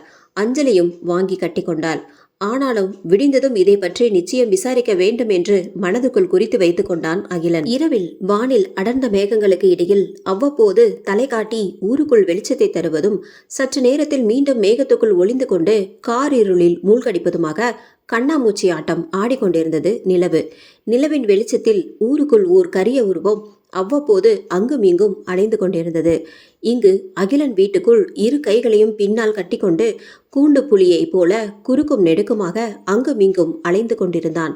சுளித்த புருவங்கள் அவன் தீவிரமான யோசையில் இருப்பதை காட்டியது. மிரண்டு விழிக்கும் பார்வையுடன் அகிலனையே பார்த்து கொண்டு அங்கிருக்கும் சோஃபாவில் அமர்ந்து கொண்டிருந்தாள் அஞ்சலி. அகிலன் சார், இன்னைக்கு நைட்டு இனி நீங்க வெளியே போறது அவ்வளோ நல்லது இல்லை. அந்த உருவம் இன்னும் ஊருக்குள்ள தான் சுத்திட்டு இருக்கு. இது என்னுடைய வீடு தான். நீங்க இந்த அறையில படுங்க, நான் இங்க ஹால்லேயே தூங்கிக்கிறேன். நாளைக்கு காலையில உங்க வீட்டுக்கு கூட்டிட்டு போறேன் சார் என்றான் கண்ணன். இந்த ஊருக்குள்ள இவ்வளோ பிரச்சனை இருக்கு, அப்புறமும் நீங்க எப்படி வெளியே வந்தீங்கன்னா? எங்களுக்காக இவ்வளோ பெரிய ரிஸ்க் எடுத்து வந்திருக்கீங்களே என்று ஆச்சரியமுடன் கேட்டாள் அஞ்சலி. இல்லை மேடம், சார் இன்னைக்கு புறப்படுறாருன்னு தெரிஞ்சதுமே நான் நாளை வரும்படி சொல்ல எவ்வளவோ முயற்சி செஞ்சேன். ஆனால் என்னால் சாரை தொடர்பு கொள்ளவே முடியல. யாரோ வேணுமனே சார் இந்த நேரத்தில் வந்து மாட்டிக்கணும்னு செஞ்ச மாதிரியே இருந்துச்சு. இந்த ஊரை பற்றி தெரியும், வீணா ஒரு உயிர் போயிடக்கூடாதுன்னு தான் என் உயிரை பணைய வச்சு வந்தேன். கையில் சாமி கயிறும் இருக்கும்போது என்ன மேடம் பயம் என்று கூறினான் கண்ணன். நீங்கள் இந்த ஊரில் எவ்வளோ நாளாக இருக்கீங்க கண்ணன் என்று கேட்டான் அகிலன். நான் இந்த ஊருக்கு வந்து 6 மாதம் ஆகிறது சார். ஆரம்பத்தில் இதையெல்லாம் கட்டுக்கதை யாரோ திருடன் தான் செய்கிறான் என கொஞ்சம் அசால்ட்டாக இருந்து விட்டேன். ஆனால் பிறகு நடந்த கொலைகளையும் அதன் கொடூரங்களையும் பார்க்க பார்க்க இவை யாவுமே உண்மைதான் என்றே நம்ப தோன்றுகிறது சார் என்றான் கண்ணன். இந்த உருவம் என்னவாக இருக்கும் என்று நீங்கள் நினைக்கிறீர்கள் கண்ணன் என்று தன் சுளித்த நெற்றியை தடவிக்கொண்டே கேட்டான் அகிலன். இது என்னன்னு எனக்கு சொல்ல தெரியல சார். பார்க்க ஏதோ விலங்கு மாதிரியும் இருக்கு. அதே சமயம் அந்த உருவம் செய்யும் அமானுஷ்யங்கள் மனிதர்களின் கற்பனைக்கு அப்பாற்பட்டது சார் என்றான் கண்ணன். சார், நீங்க 2 பேரும் சாப்பிட்டீங்களா என்று கேட்டான். வரும்போதே சாப்பிட்டு விட்டோம் கண்ணன், நீங்கள் என்று கேட்டான் அகிலன். ஆச்சு சார். சரி, நீங்க போய் படுங்க. இப்போதைக்கு உங்கள் பெட்டிகள் வண்டியில் இருந்து எடுப்பது ஆபத்தாய் முடியக்கூடும். காலையில் எடுத்துக்கொள்ளலாம். இப்பொழுது நீங்கள் இருவரும் போய் தூங்குங்க சார் என்று முடித்தான் கண்ணன். சரிதான் என்று அகிலனும் அஞ்சலியும் கண்ணனின் அறைக்குள் சென்றனர். அறை சிறியதுதான் என்றாலும் அனைத்துமே சுத்தமாக இருந்தது. உள்ளே நுழைந்து கதவை தாளிட்ட அகிலன் யோசனையுடன் ஜன்னல் அருகில் போய் பார்த்து கொண்டிருந்தான். கணவனின் முதுகை சில வினாடிகள் பார்த்து கொண்டிருந்த அஞ்சலி குளியல் அறைக்குள் சென்று குளிர்ந்த நீரை கொண்டு முகத்தில் அடித்து மனதை சமாதானப்படுத்தி கொண்டிருந்தாள். நடந்த நிகழ்வுகள் யாவும் அவளுக்குள் ஒருவித பயத்தை உண்டு பண்ணி இருந்தது. காரை நிறுத்தும் வேளையில் முன்னால் வந்து விழுந்த அந்த உருவம் அவள் கண் முன் வந்து நிற்க நடுங்க தொடங்கிய மனதை மீண்டும் குளிர்நீர் கொண்டு முகத்தில் அடிக்கும் கொஞ்சம் ஆசுவாசப்படுத்தி கொண்டாள். முகத்தை துடைத்து கொண்டே வெளியில் வந்த அஞ்சலி கணவன் இன்னமும் ஜன்னலையே வெறித்து கொண்டு நிற்பதைக் கண்டு ஒரு பெருமூச்சை விட்டுவிட்டு கட்டிலில் கிடந்த தலையணையை கீழே எடுத்து போட்டாள். சத்தம் கேட்டு திரும்பிய அகிலன், அஞ்சலி, எதுக்கு கீழே படுக்கிற என்று கேட்டான்.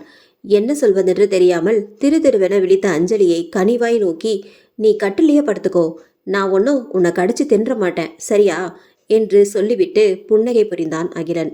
திருமணத்திற்கு பிறகு முதல் முறையாக தன்னை பார்த்து புன்னகை புரிந்த கணவனையே ஆச்சரியமாக பார்த்து கொண்டிருந்த அஞ்சலி மறுவார்த்தை பேசாமல் தலையணையை கட்டிலில் போட்டு ஒரு புறமாக படுத்து கொண்டாள். நடந்த நிகழ்வுகளின் பலனாலும் பயண களைப்பினாலும் அஞ்சலி படுத்த அடுத்த நிமிடமே அயர்ந்து உறங்கிவிட்டாள். ஜன்னலின் வழியை பார்த்து கொண்டிருந்த அகிலன் இவ்வளவு நாள் கனவில் மட்டுமே வந்து கொண்டிருந்த இந்த உருவம் இன்று நேரிலேயே இந்த ஊரில் சுற்றி கொண்டிருக்கிறது என்பதை நம்ப முடியாமல், கண்ணால் கண்டதை நம்பாமல் இருக்க முடியாமல் என்ன செய்வதென்று யோசித்துக் கொண்டிருந்தான். அப்பொழுது அருகில் யாரோ நிற்பது போல அவனது காது மடல்களுக்கு வெகு அருகில் யாருடைய மூச்சு காற்றோ படுவதைப் போல உணர்ந்த அகிலன் பட்டென்று நகர்ந்து பின்னே பார்த்தான். ஆனால் அங்கே யாரும் இல்லை. அருகில் யாரோ நின்றிருந்தது போல இருந்ததே என்று யோசித்துக் கொண்டே அஞ்சலியை பார்த்தான் அகிலன்.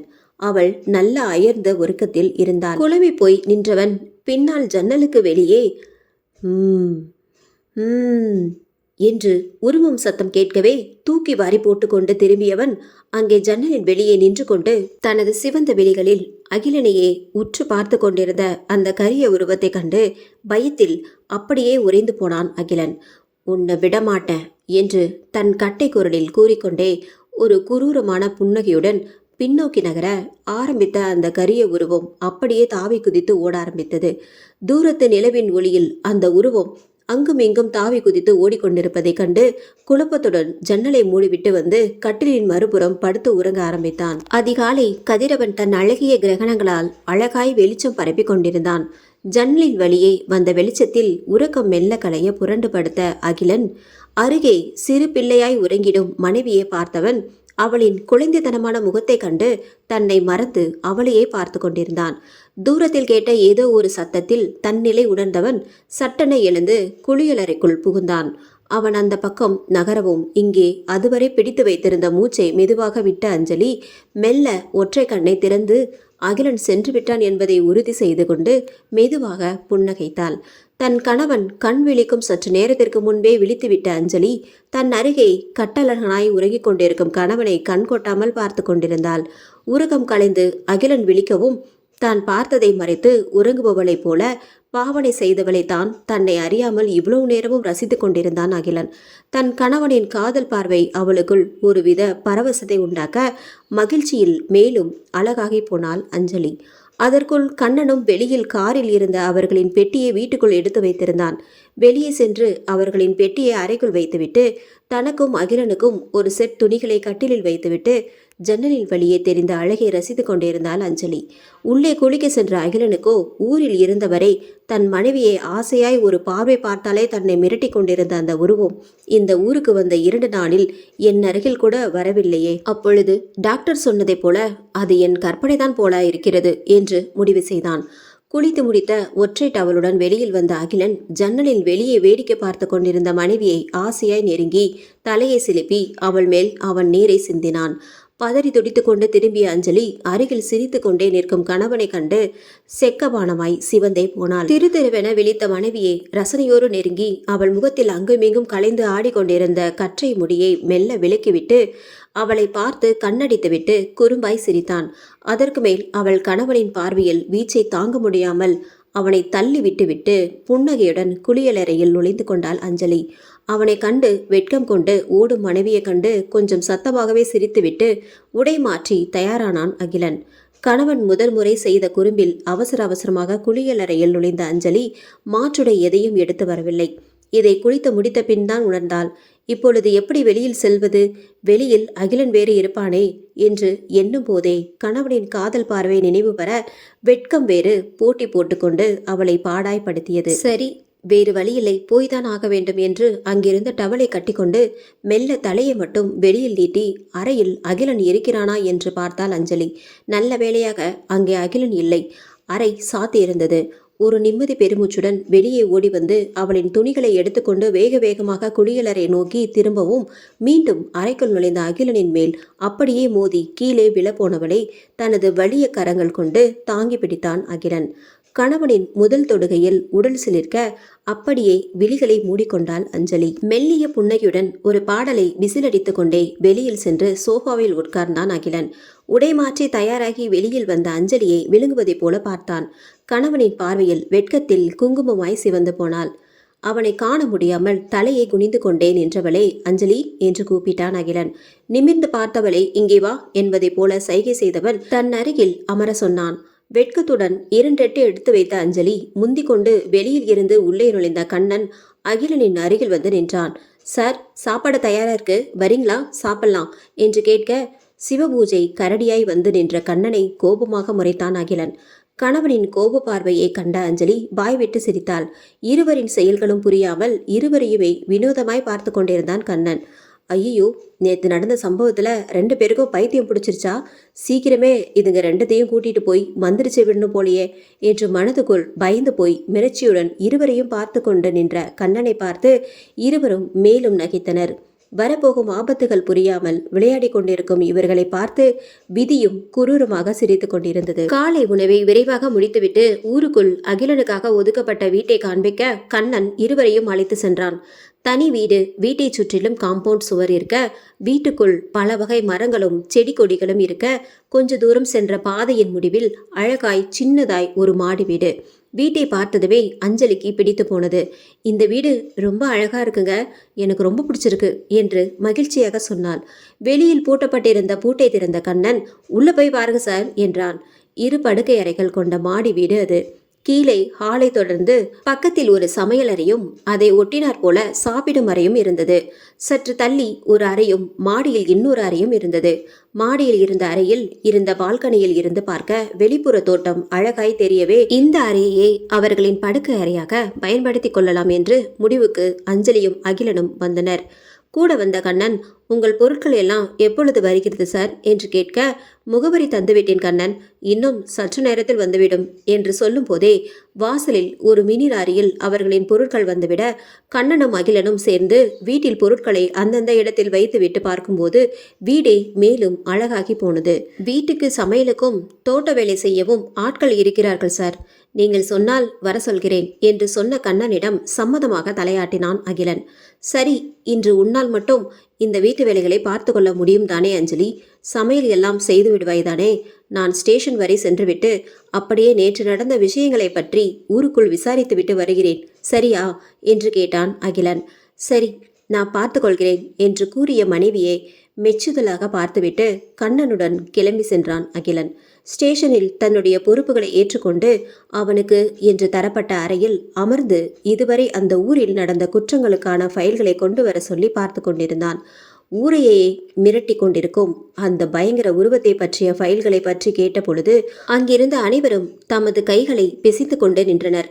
என்ன கண்ணன், ஃபைலை எடுத்துட்டு வாங்க என்று எரிச்சலோடு தலையை உயர்த்தி பார்த்த பிறகுதான் அனைவரும் ஏதோ தர்ம சங்கடத்தில் நெளிவதை பார்த்து என்ன விஷயம் என்று கேட்டான்.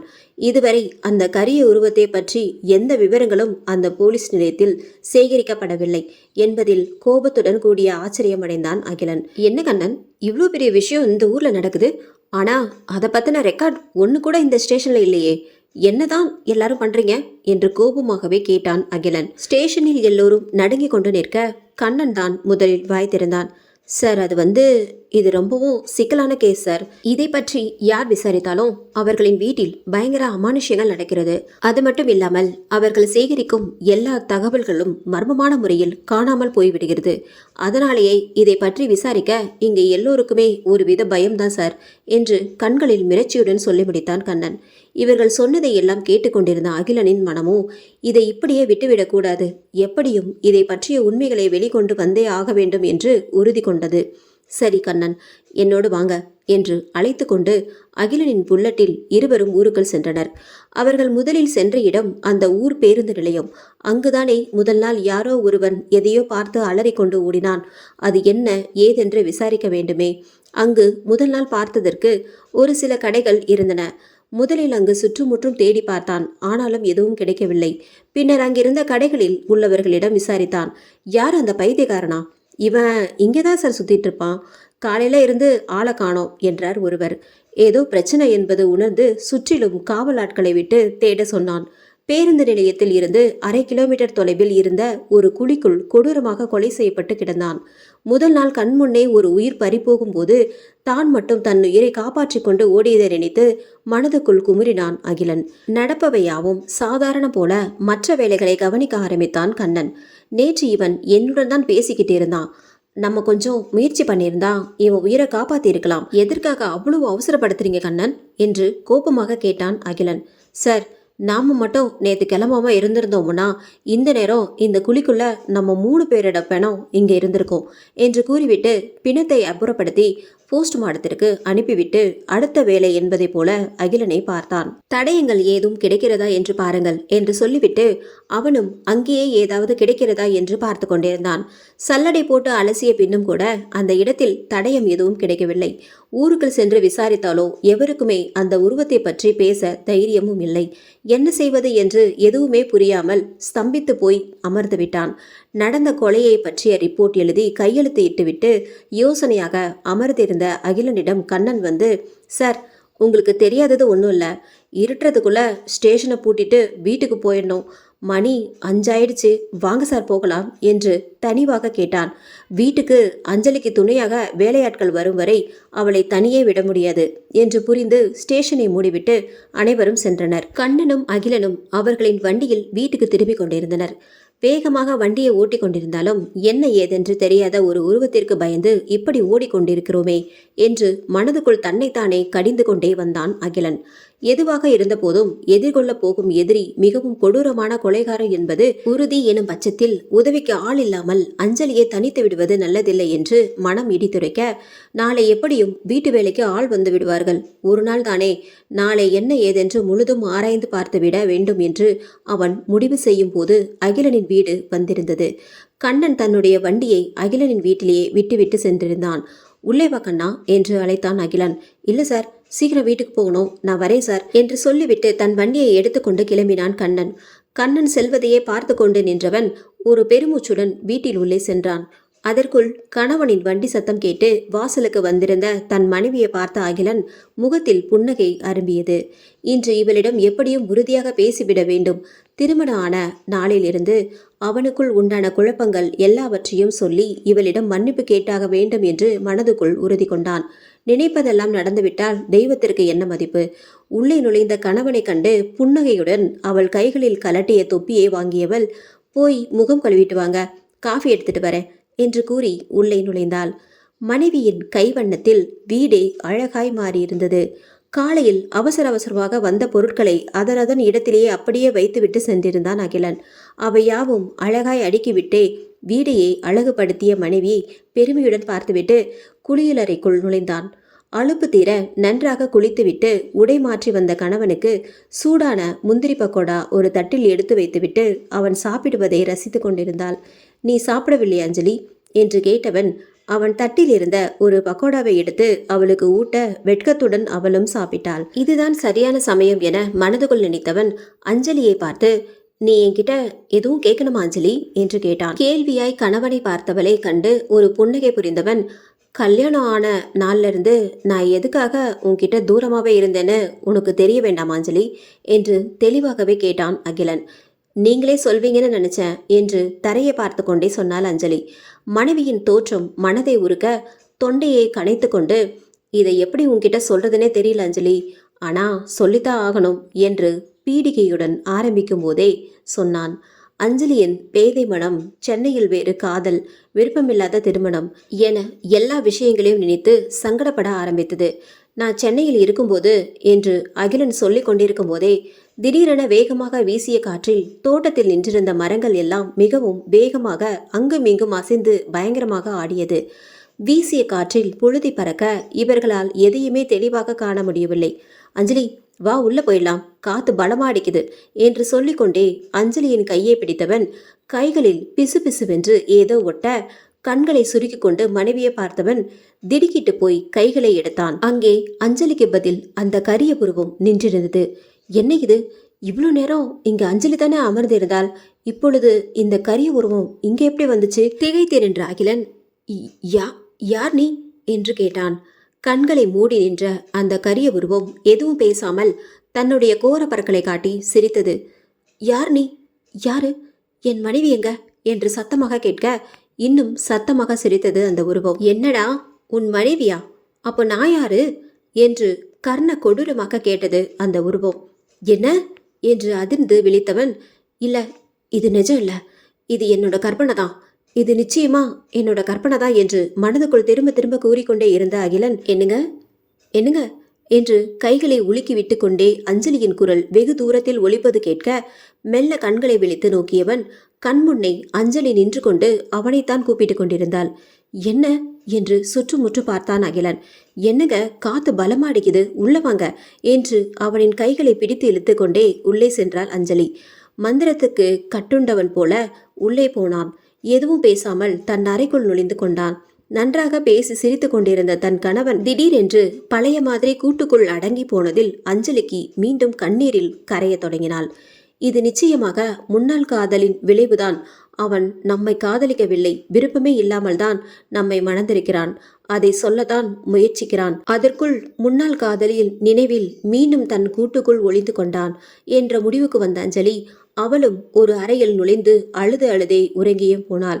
இருவரும் இப்படி பிரிந்து இருப்பதை ஒருவித குரூர புன்னகையுடன் இரு சிவந்த விழிகள் கண்டு ரசித்து கொண்டிருந்தது. இன்றைய தினம் எவ்வித உபயோகமும் இல்லாமல் போனதும் இல்லாமல் வீட்டிலும் மீண்டும் ஆரம்பித்த அந்த உருவத்தின் தொல்லையில் மனம் குழம்பி போய் அறைக்குள் அமர்ந்திருந்தான் அகிலன்.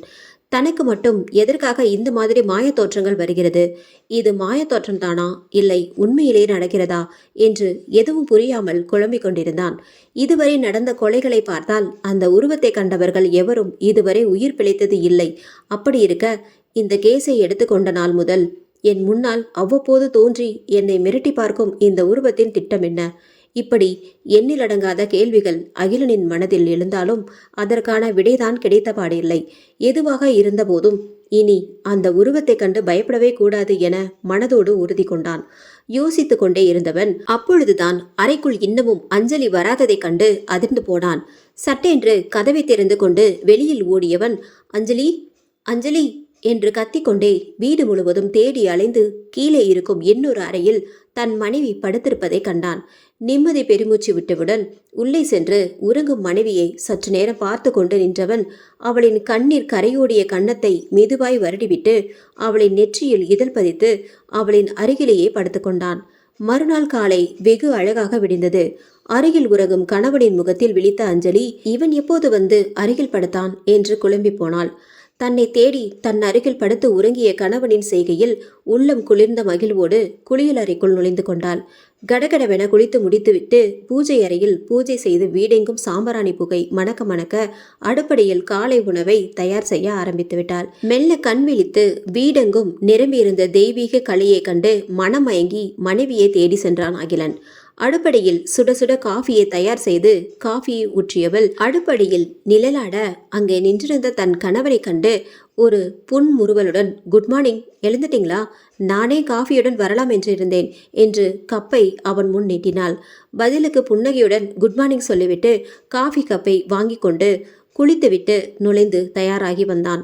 அப்பொழுது வாசலில் அழைப்பு மணி ஒலிக்க யார் என்று பார்த்த அகிலன் அங்கே கண்ணனும் கூட இருவரும் நின்றிருக்க வாங்க என்று உள்ளே அழைத்தான். உள்ளே நுழைந்ததும் கண்ணன் இருவரையும் அகிலனுக்கும் அஞ்சலிக்கும் அறிமுகம் செய்து வைத்தான். இவங்கதான் மாதையன், இங்கு தோட்டத்திற்கும் வீட்டிற்கும் காவலுக்கும், தங்கம் வீட்டு வேலைகளுக்கும் கூட இருப்பார்கள்.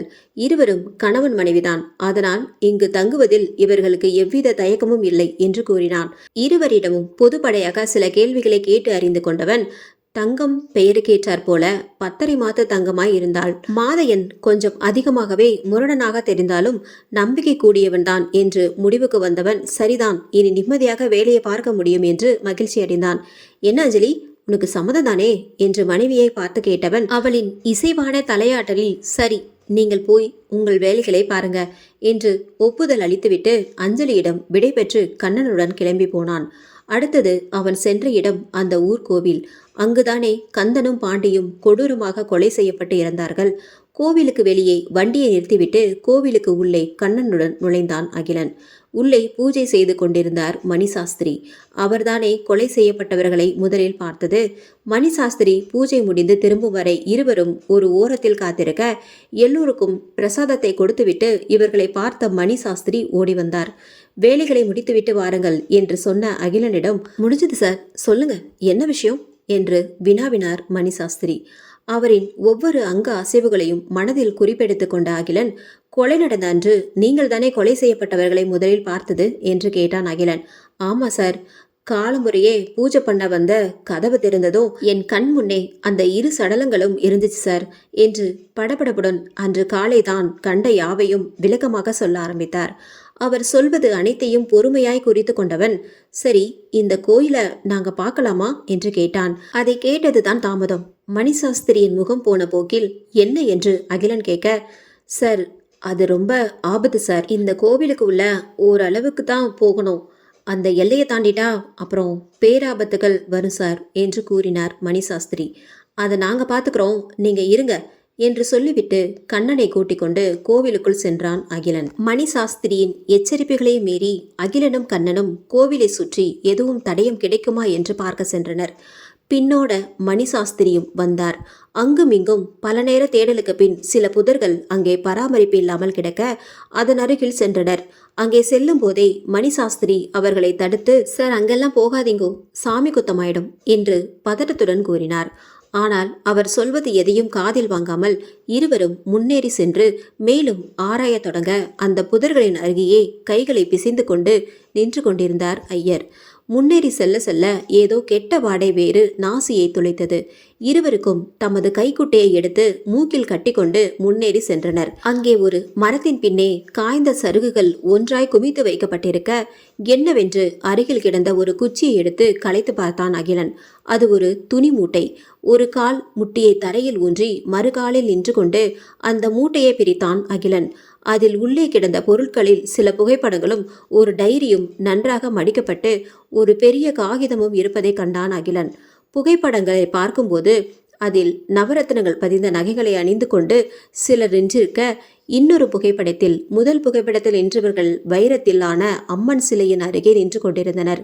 இன்னும் சில புகைப்படங்கள் இவர்களையும் இந்த கோயிலையும் சுற்றியும் அந்த சாமி சிலையை சுற்றியும் எடுக்கப்பட்டிருந்தது. அடுத்தது அந்த டைரியின் முதல் பக்கத்தில் பூமிவேந்தன் என்று எழுதப்பட்டிருந்தது. உள்ளே திறந்து மேலோட்டமாக படித்து பார்த்ததில் அவர் ஒரு தொல்பொருள் ஆராய்ச்சியாளர் என்பதும் இந்த ஊரை பற்றிய அவரது ஆராய்ச்சிகளையும் பற்றிய குறிப்புகளையும் எழுதி வைத்திருந்தார். அடுத்ததாக அந்த வெள்ளை காகிதத்தை பிரித்து பார்க்க அது அந்த ஊரின் வரைபடம் என்பதும் தெளிவாக தெரிந்தது. அதில் ஒரு இடத்தில் சிகப்பு மையை கொண்டு எக்ஸ் குறியீடு கொண்டு இடம் குறிக்கப்பட்டு இருந்தது.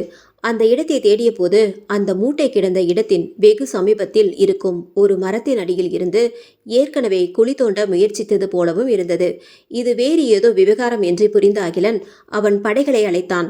உடனடியாக அந்த இடத்தை தோண்ட தேவையான உத்தரவுகளை கொடுத்தவன் இடத்தை சுற்றிலும் விளக்குகள் பொருத்தி எவ்வித தடங்களும் நேராமல் பாதுகாப்புக்கு ஏற்பாடுகளும் செய்துவிட்டு அங்கு அருகில் அமர்ந்து அந்த டைரியில் இருக்கும் விவரங்களை படிக்க ஆரம்பித்தான். இதற்கு நடுவில் பூமிவேந்தன் என்பவரை பற்றி விவரங்கள் எதுவும் கிடைக்கிறதா என்று அவரது குழுவினரிடம் விசாரிக்க சொன்னான். பூமிவேந்தன் அந்த டைரியில் நிறைய விஷயங்கள் எழுதியிருந்தார். படிக்க படிக்க அகிலனின் விழிகள் ஆச்சரியத்தில் விரிந்தது.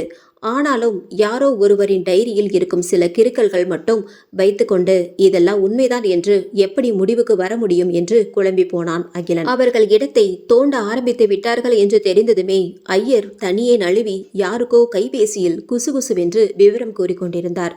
அந்த பக்கம் யார் பேசினார்களோ மணிசாஸ்திரியின் முகத்தில் ஏகப்பட்ட பயம் தெரிந்தது. சரிங்க, அப்படியே ஆகட்டும், இல்லைங்க கண்டிப்பா இதோ இப்பவே செய்கிறேன் என்று பேசிவிட்டு இணைப்பை துண்டித்தவர் ஒரு தீர்க்கமான பார்வையுடன் கோவிலை சுற்றி கொண்டு செல்ல தொடங்கினார். தோண்டும் பணிகள் தீவிரமாய் நடந்து கொண்டிருக்க மெல்ல மெல்ல சூரியன் மறைய தொடங்கி இருந்தான். சுற்றி இருந்த எல்லோருக்குள்ளும் ஒருவித பயபந்துகள் உருள ஆரம்பிக்க எல்லோரும் கண்ணனிடம் ஒரு கெஞ்சல் பார்வையை முன்வைத்துவிட்டு தமது வேலைகளை பார்க்க தொடங்கினர். எல்லாத்துக்கும் என் தலையையே உருட்டுங்கடா என்று தலையில் அடித்துக்கொண்டே அகிலனிடம் சென்ற கண்ணன் சார் என்று தயங்கிக் கொண்டே அழைத்தான். விழிகளை உயர்த்தி ஆச்சரியமாய் கண்ணனை பார்த்துவிட்டு, என்ன கண்ணன், உங்களை நான் கூப்பிடவே இல்லையே என்று கேட்டான். அதில் சார், இருட்டுது, இதுக்கு மேலே வேலை பார்க்க எல்லாரும் பயப்படுறாங்க என்று தயங்கி தயங்கி கூறியவன் அகிலனின் முகத்தை பார்த்து வாயை மூடிக்கொண்டான். என்ன நடந்தாலும் இன்று என் அனுமதியின்றி இந்த வேலை முடியாமல் யாரும் இங்கிருந்து நகரக்கூடாது, போய் விளக்குகளை போடுங்கள் என்று கூறிவிட்டு உரையாடல் முடிந்தது என்பது போல அவன் வேலையை பார்த்து கொண்டிருந்தான். அங்கே இருப்பவர்களிடம் ஒரு நிராசையான தலையசைப்பில் அவர்களின் பதிலை உரைத்துவிட்டு விளக்குகளை உயிர் கொடுத்தான் கண்ணன். பளிச்சென்று பரவிய வெளிச்சம் அங்கே விராவி பரவியிருந்த இருளை விலக்கி பகலைப் போல காட்சியளித்தது.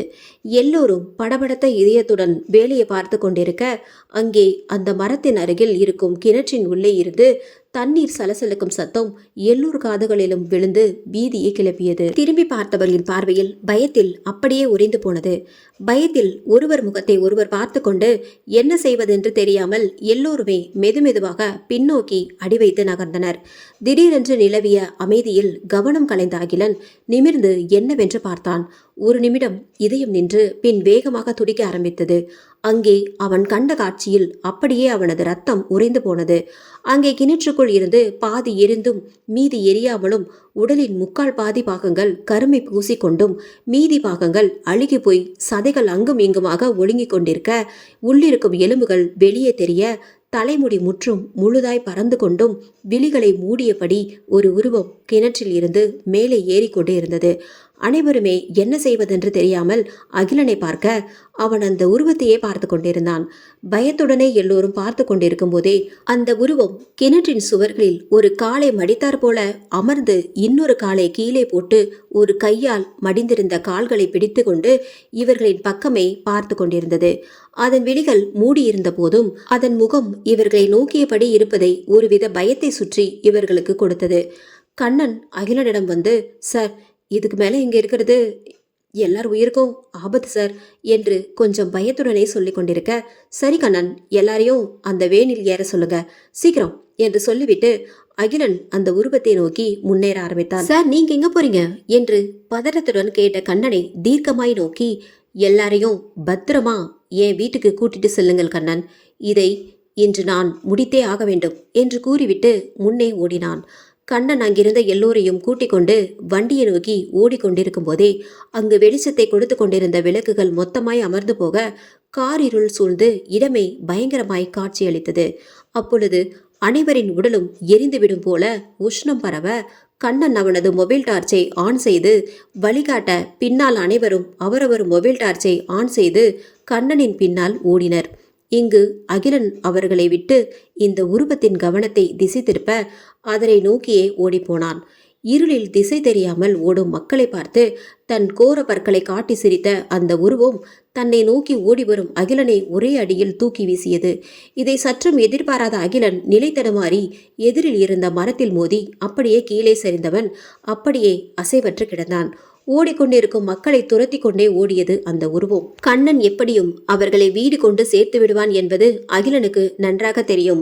அவன் திட்டமும் அதுதான். எனவே சரியான தருணத்திற்காக காத்திருந்தான். அனைவரும் அந்த வேனில் ஏறி கதவை பூட்டவும் அந்த உருவம் அவர்களை நெருங்கவும் சரியாக இருந்தது. பூட்டிய வண்டியை வேகமாக பெரும் சத்தத்துடன் அடித்தது அந்த உருவம். அது போட்ட பேரிரைச்சலில் எல்லோரும் காதை மூடிக்கொள்ள தைரியத்தை வரவழைத்து கொண்டு கண்ணன் வண்டியை இயக்கினான். அந்த வண்டியின் பின்தொடர்ந்து அந்த உருவமும் ஓட அந்த இடமே அமைதி கொண்டது. மெல்ல எழுந்த அகிலன் கைகளால் சைகை செய்ய அங்கேயே மரத்தின் பின்னால் ஒளிந்து இருந்த ஐவர் வெளியே வந்து அகிலனை கை கொடுத்து தூக்கினர். அந்த உருவத்தின் கைப்பட்ட இடம் அகிலனுக்கு வெந்து போயிருந்தது. கையோடு வைத்திருந்த முதலுதவி பெட்டியில் இருந்து அடிப்படை உதவிகள் செய்து கட்டை கட்டிவிட்டு அகிலனை பார்க்க, come on boys, let's do it என்று முன்னேறி அந்த கிணற்றுக்குள் இறங்கினர். அது படிக்கட்டுகள் கொண்டு அமைக்கப்பட்ட கிணறு என்பதால் அவர்களால் சுலபமாக இறங்க முடிந்தது. பூனை போல எந்தவித சத்தமும் இல்லாமல் மெதுவாக கீழே சென்று கொண்டே இருந்தவர்கள் ஓரிடத்தில் இருந்த பெரிய ஓட்டையை கண்டு ஒருவரை ஒருவர் பார்த்து கொண்டே அந்த ஓட்டைக்குள் நுழைந்தனர். அதே நேரம் அங்கே லாவகமாய் வண்டியை ஓட்டிய கண்ணன் அந்த உருவத்திற்கு அழகாய் போக்கு காட்டிவிட்டு எல்லோரையும் அகிலனின் வீட்டுக்குள் கூட்டி வந்து கதவை அடைத்தான். உள்ளே காவலை படிந்த முகத்தோடு தனது கணவனை தேடிய அஞ்சலிக்கு ஏமாற்றமே பதிலாக கிடைக்க வாடிய முகத்துடன் அடுத்து செய்ய வேண்டிய வேலையில் மும்முரமானாள். கார் இருளில் மூழ்கி போன குகையில் மொபைல் டார்ச் கொண்டு வெளிச்சம் வரவைத்து உள்ளே செல்லும் போதே நிலவிய கடும் குளிரில் அவர்களின் உடல்கள் விரைத்துவிடும் போல இருந்தது. குளிர் தாங்காமல் இரு கைகளையும் உரசிக்கொண்டு வெப்பம் வர செய்து கொஞ்சம் சமாளிக்க அனைவரது வாயில் இருந்தும் பனிப்புகை வந்தது. உள்ளே நுழைய நுழைய அங்கே வீசிய துர்வாடையில் அனைவருக்கும் குமுட்டி கொண்டு வந்தது. அந்த இடமே ஒருவித அமானுஷ்யம் நிறைந்து காணப்பட்டது. நடந்து கொண்டிருக்கும் போதே அவர்களின் ஒருவன் கீழே எதையோ மிதித்துவிட சடக்கென்ற சத்தம் வந்து அனைவரும் பதறிக்கொண்டு திரும்பினர். என்னவென்று கீழே டார்ச் அடித்து பார்க்க அதை கண்ட அனைவரின் முகமும் அதிர்ச்சியில் வெளிறியது. அது ஒரு மனிதனின் கையெலும்பு என்பது தெளிவாக தெரிந்தது. இந்த இடத்தை சுற்றி கொஞ்சம் வெளிச்சம் கொண்டு பார்க்கும்போது மேலும் அரண்டே போயினர். அங்கே ஏகப்பட்ட பிணங்கள் அங்கொன்றும் இங்கொன்றுமாய் குவிக்கப்பட்டிருந்தது. சிலது சமீபத்தில் இறந்த உடலை போலவும், சில பிணங்கள் வெகு நாள் ஆகி நாள்பட்டு இறந்து அழுகி போய் புழுக்கள் நெளிந்த வண்ணமும், சிலது வருட கணக்காகவே இங்கேயே கிடப்பது போல வெறும் கூடுதான் கிடந்தது. இவ்வளவு பிணங்கள் இங்கே எப்படி என்று எதுவும் புரியாமல் நின்றிருந்த அவனது குழுவினரை பார்த்து முதலில் சுதாரித்தவன் அகிலன்தான். நேரம் குறைவாக இருக்கிறது, அமைதியாக மேலே தொடர்ந்து செல்லும்படி அவன் குழுவினருக்கு சைகை செய்துவிட்டு முன்னே நடக்க ஆரம்பித்தான். அவர்களும் சுற்றுமுற்றும் பார்த்து கொண்டே முன்னேற குகை இன்னும் கூட நீண்டு கொண்டே சென்றது. ஒரு சிறு ஊசி விழுந்தால் கூட கேட்கும் போல அவ்வளவு மெதுவாய் காலடி வைத்து அவர்கள் சென்று கொண்டிருக்க, திடீரென அந்த இடமே சூடாவது போல் தோன்றிய உணர்வில் எல்லோரும் ஒரு நொடி தாமதிக்க, அங்கே யாரோ உள்ளே நுழையும் சத்தம் கேட்டது. பயந்து போன குழுவினர் தத்தமது டார்ச்சுகளை அணைத்துவிட்டு ஆளுக்கு ஒரு மூலையில் பதுங்கி நடப்பதை நோட்டமிட்ட ஆரம்பித்தனர். பயங்கர உருமலுடன் வெளியில் போன அந்த கரிய உருவம் உள்ளே நுழைந்து கொண்டிருந்தது. உள்ளே நுழைந்த அந்த உருவம் வேகமாக உள்ளே தாவி ஓடி வந்து இவர்கள் நின்றிருந்த இடத்தில் வந்து நின்று சுற்றுமுற்று பார்த்து கொண்டே பயங்கரமாக கத்தியது. அப்பொழுது பயங்கரமாய் கத்திக்கொண்டே அங்கே அழுகிய நிலையில் இருந்த ஒரு பிணத்தின் கைகளை பிடித்து கடித்து தின்றது. அதை கண்ட அனைவருக்குமே வயிற்றை பிரட்டி கொண்டு வர மிகவும் கஷ்டப்பட்டு தங்களை அடக்கி கொண்டு அமைதியாய் இருந்தனர். சதைகளை தின்றுவிட்டு எலும்பை தூக்கி வீசியதில் அது அகிலனின் குழுவினரின் அருகில் ஒன்று போய் பொத்தொன்று விழ, பயத்தில் அலறிவிடாமல் இருக்க இரு கைகளையும் கொண்டு அவனின் வாயில் வைத்து இறுக மூடிக்கொண்டான். அனைவரின் இதய துடிப்பும் பயங்கரமாய் அடித்து கொள்ள, பயத்துடனே அடுத்து என்ன நடக்கும் என்பதை போல பொறுமையாக பார்த்து கொண்டிருக்க, அவர்களை அதிக நேரம் சோதிக்காமல் பெரும் சத்தத்துடன் அந்த உருவம் வெளியே சென்றது.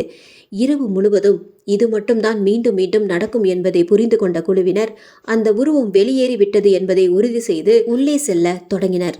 உள்ளே திடீரென ஏதோ பேச்சு குரல் கேட்க, குரல் வந்த திசையை நோக்கி இவர்கள் நடந்தனர். அருகே செல்ல செல்ல அது இவர்களுக்கு பரிச்சயமான குரல் போல தோன்ற உன்னித்து கவனித்து கொண்டே நடந்தனர். அங்கே ஏதோ வெளிச்சம் வர ஆளுக்கு ஒரு திசையில் போக சொல்லி சைகை செய்துவிட்டு மெல்ல அந்த இடத்தை நெருங்கினார்கள். அது அந்த கோயிலின் அர்ச்சகர் மணி சாஸ்திரிதான் யாருடனோ போனில் பேசி கொண்டிருந்தார். தெரியல ஐயா, வெளியில தான் சுத்துது. இவன் எங்க போனான்னு தெரியல. ஆமா, நீங்க கவலைப்படாதே, நான் உங்களுக்கு விவரம் கண்டு சொல்றேன். நம்ம இடத்துல தான் ஐயா இருக்கேன். காலையில நேரம் ஆனதோ அடைச்சிட்டு போயிட்டுருவேன். அப்போ வச்சுட்டுங்களா என்று இணைப்பை துண்டித்துவிட்டு ஒரு பெருமூச்சை விட பின்னால் இருந்து தனது துப்பாக்கி முனையை மணி சாஸ்திரியின் முதுகில் வைத்து, ஆட்டம் முடிந்தது ஐயரே என்றான் அகிலன். பயந்து போன மணி சாஸ்திரி சுற்றுமுற்றும் பார்க்க அனைவரின் கைகளிலும் துப்பாக்கி இருந்தது. அதில் ஒருவன் அந்த அரைக்கதவை சாத்திவிட்டு வந்து நிற்க, அகிலன் தனது விசாரணையை ஆரம்பித்தான். வியர்வை முத்துக்கள் நெற்றியில் அரும்ப பயத்துடனே திரும்பிய மணி சாஸ்திரி, சார், அது வந்து நீங்க எப்படிங்க என்று திக்கி தடுமாறி கேட்க, நாங்க இங்க வர்றது இருக்கட்டும், நீங்க இங்க என்று கிண்டலாக கேட்டான் அகிலான். அது வந்து சார் என்று வார்த்தைகளை மென்று முழுங்கி கொண்டிருக்கும் போதே, இப்ப சொல்ல போறீங்களா இல்லையா என்று கோபத்துடன் துப்பாக்கியை எடுத்த ஐயரின் நெற்றியில் பொட்டில் வைத்து கேட்க, சொல்றேன் சார், சொல்றேன் என ஒன்றும் பண்ணிடாதுங்க என்று படபடப்புடன் சொல்ல ஆரம்பித்தார். இந்த பூமி சாதாரண பூமி இல்லை. பல வருடங்களுக்கு முன்னாடி இந்த ஊரில் வாழ்ந்த ஜமீனை சேர்ந்தவர்கள் அவர்களின் பல ஆயிரம் கோடி மதிப்புள்ள மொத்த நகைகளையும் முழுவதும் வைரத்தால் ஆன அம்மன் சிலையையும் இந்த கோவிலின் கீழே ஒரு சுரங்கப்பாதை அமைத்து உள்ளேயே அனைத்தையும் பாதுகாத்து வைத்திருந்தனர். ஒரு தீ விபத்தில் ஜமீனில் இருந்த அத்தனை பேரும் இறந்துவிட இந்த ரகசியம் எவருக்குமே தெரியாமல் போய்விட்டது. 2 வருடங்களுக்கு முன்னர் ஒரு வெளிநாட்டு மருத்துவ கம்பெனி இந்த இடத்தில் ஒரு ஆராய்ச்சி கூடத்தை அமைத்து அவர்களின் மருந்துக்கு தேவையான ஆராய்ச்சியில் ஈடுபட்டிருந்த போது எதேர்ச்சியாக இதை பற்றிய குறிப்புகள் அவர்களுக்கு கிடைத்தது.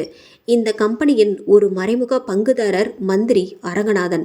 அவருக்கு இவ்வளவு பெரிய புதையலை அரசுக்கு கொடுக்க விருப்பமில்லை. எனவே அவரும் சில விஞ்ஞானிகளும் சேர்ந்து இந்த இடத்தில் ஒரு வினோத உயிரினத்தை உருவாக்கி இந்த ஊரையே கட்டுப்பாட்டுக்குள்ளே கொண்டு வந்தனர். மக்கள் உயிர் பயத்தில் இரவில் எங்கும் செல்லாமல் தமது வீடுகளிலேயே அடங்கி வந்தனர்.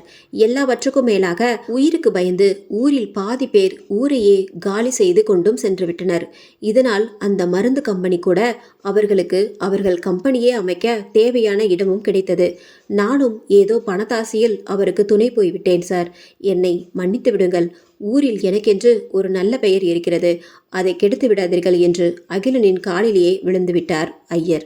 இந்த உயிரினத்தை எப்படி அழிப்பது என்று கேட்டான் அகிலன். அதெல்லாம் எனக்கு தெரியாது சார். 1 மணி நேரத்திற்கு ஒரு முறை அதற்கு பசி வரும்.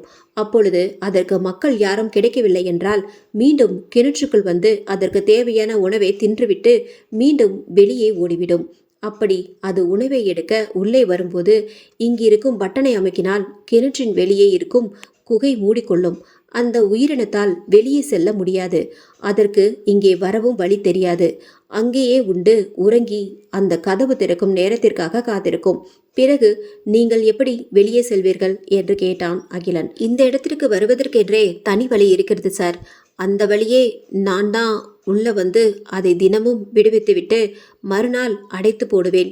இதுவும் ஒரு ரகசிய வழிதான் என்று ஐயருக்கு தெரிந்த அனைத்து உண்மைகளையும் சொன்னார். தாடையை தடவிக்கொண்டே யோசித்துக் கொண்டிருந்த அகிலன், இப்பொழுது அது மீண்டும் வரும்போது அழைத்து விடுங்கள். இதில் ஏதேனும் விளையாடினால் விளைவுகள் விபரீதமாக போகும். ஜாக்கிரதை என்று மிரட்டிவிட்டு அந்த உயிரினம் மீண்டும் உள்ளே வரும் நேரத்திற்காக அனைவரும் காத்திருக்க சற்று நேரத்தில் மீண்டும் அது உள்ளே வரும் அரவம் கேட்டது. காலநிலை கொஞ்சம் கொஞ்சமாய் சூடாக மாறத் தொடங்கியது. மூடியிருந்த கதவின் வெளியே யாரோ நடந்து செல்லும் காலடி சத்தத்தில் அனைவரின் இரத்தமும் பயத்தில் உறைய, அனைவரின் உள்ளேயும் பயத்தில் இதயம் வேகமாக படபடுத்தது. இந்த கலவரத்தில் மணி சாஸ்திரியின் கண்களில் பரவிய ஒரு வில்லத்தனத்தை எவருமே கவனிக்கவில்லை. எல்லோரும் பயத்துடன் மூடிய கதவை வெறித்து கொண்டிருக்க, இங்கே மணி சாஸ்திரி பூனை போல் மெதுவாக பதுங்கி பின்னே நகர்ந்து போய் ஒரு இடத்தில் இருந்த பட்டனை தட்ட, அது அந்த இடத்து சுவரை அப்படியே திருப்பி ஐயரை இழுத்து கொண்டு இந்த பக்கம் இருந்த கதவை திறந்துவிட்டது. கதவு திறக்கும் ஒளியில் அங்கே கிடந்த மாமிசத்தை தின்று கொண்டிருந்த அந்த உருவம் நிமிர்ந்து பார்க்க, கோ டேக் கவர் என்று அவன் குழுவினரிடம் கூறிவிட்டு ஒரு இடத்தில் அகிலன் பதுங்க மற்றவர்களும் ஆளுக்கு ஒரு மூலையில் பதுங்கினர். திறந்த கதவின் வழியே உள்ளே நுழைந்தது அந்த கரிய உருவம்.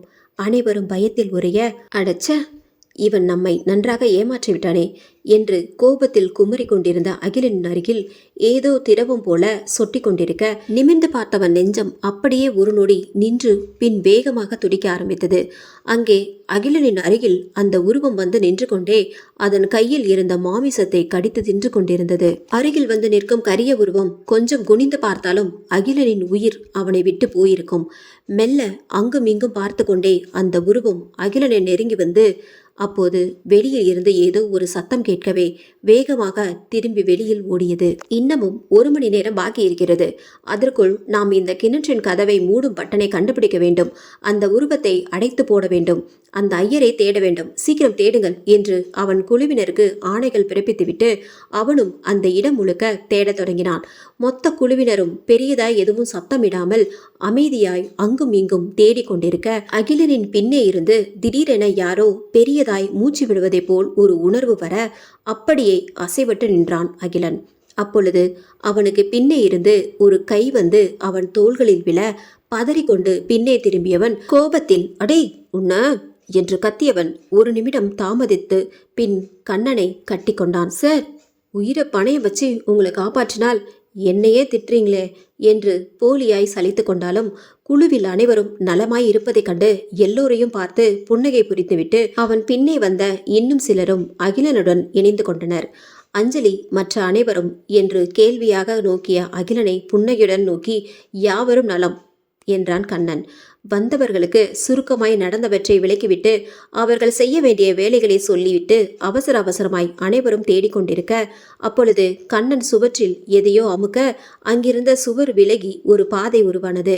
கண்ணனும் அவனுடன் வந்தவர்களும் அந்த அறையிலேயே இன்னும் ஏதேனும் கிடைக்குமா என்று தேடலில் இறங்க, அகிலனும் அவனுடன் இருந்தவர்களும் சேர்ந்து திறந்த புது பாதை வழியே தைரியத்தை வரவழைத்து கொண்டு முன்னேறினர். தொடர்ந்து கும்மிருட்டில் டார்ச் லைட் ஒளி கொண்டு அமைதியாக முன்னே செல்ல செல்ல மீண்டும் ஓரிடத்தில் அறை போல இருந்ததை கண்டு அங்கே காதை வைத்து கேட்டதில் உள்ள ஏதோ வேலைகள் நடப்பதை போல சத்தங்கள் வரவே கதவின் அருகில் காதை வைத்து கேட்டனர் அனைவரும்.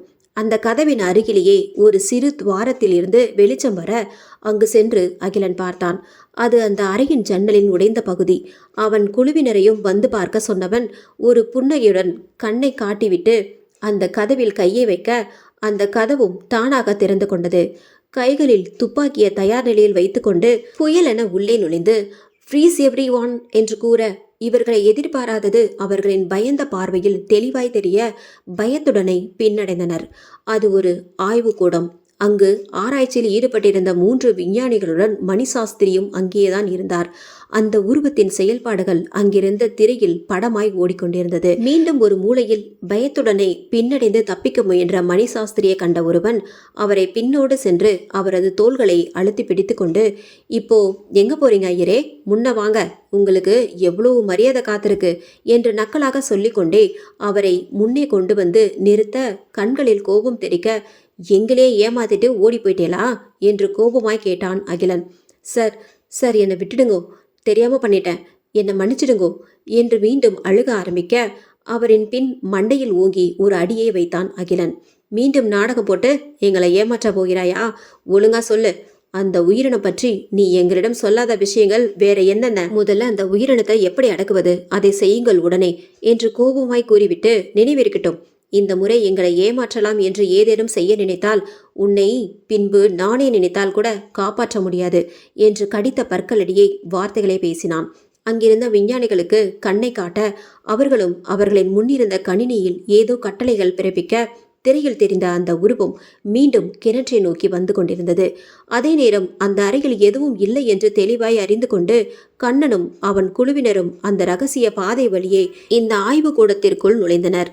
கிணற்றுக்குள் நுழைந்து குகைக்குள் நுழையவும் குகையின் வாசல்கள் முன்னும் பின்னும் முற்றும் முழுதாய் மூடிக்கொள்ள பெரும் கோபத்துடன் அந்த மூடிய கேட்டை ஓங்கி அடித்து கொண்டிருந்தது அந்த உருவம். பின் அங்கும் இங்கும் தாவி தாவி குதித்து கொண்டே பெரும் குரல் எடுத்து கத்திய சத்தத்தில் அந்த குகையே அதிர்ந்தது. இப்ப சொல்லுங்க, அந்த உயிரினத்தை எப்படி அழிப்பது, சீக்கிரம் சொல்லுங்க என்று அவர்களை மிரட்டினான் கண்ணன்.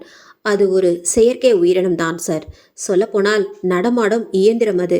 அதன் உள்ளே இருக்கும் ஒரு சிப்பியின் உதவியால் அது நரமாமிசம் சாப்பிடும் மிருகமாய் மாறிவிட்டது. அதை இங்கிருந்து டீஆக்டிவேட் செய்துவிட்டு பின்னர் யாரேனும் போய் அந்த உருவத்தை டிஸ்மாண்டில் செய்துவிட்டால் போதும் என்று கூற, சரி அப்படியென்றால் அதை உடனே செய்யுங்கள் என்று கூறினான் அகிலன்.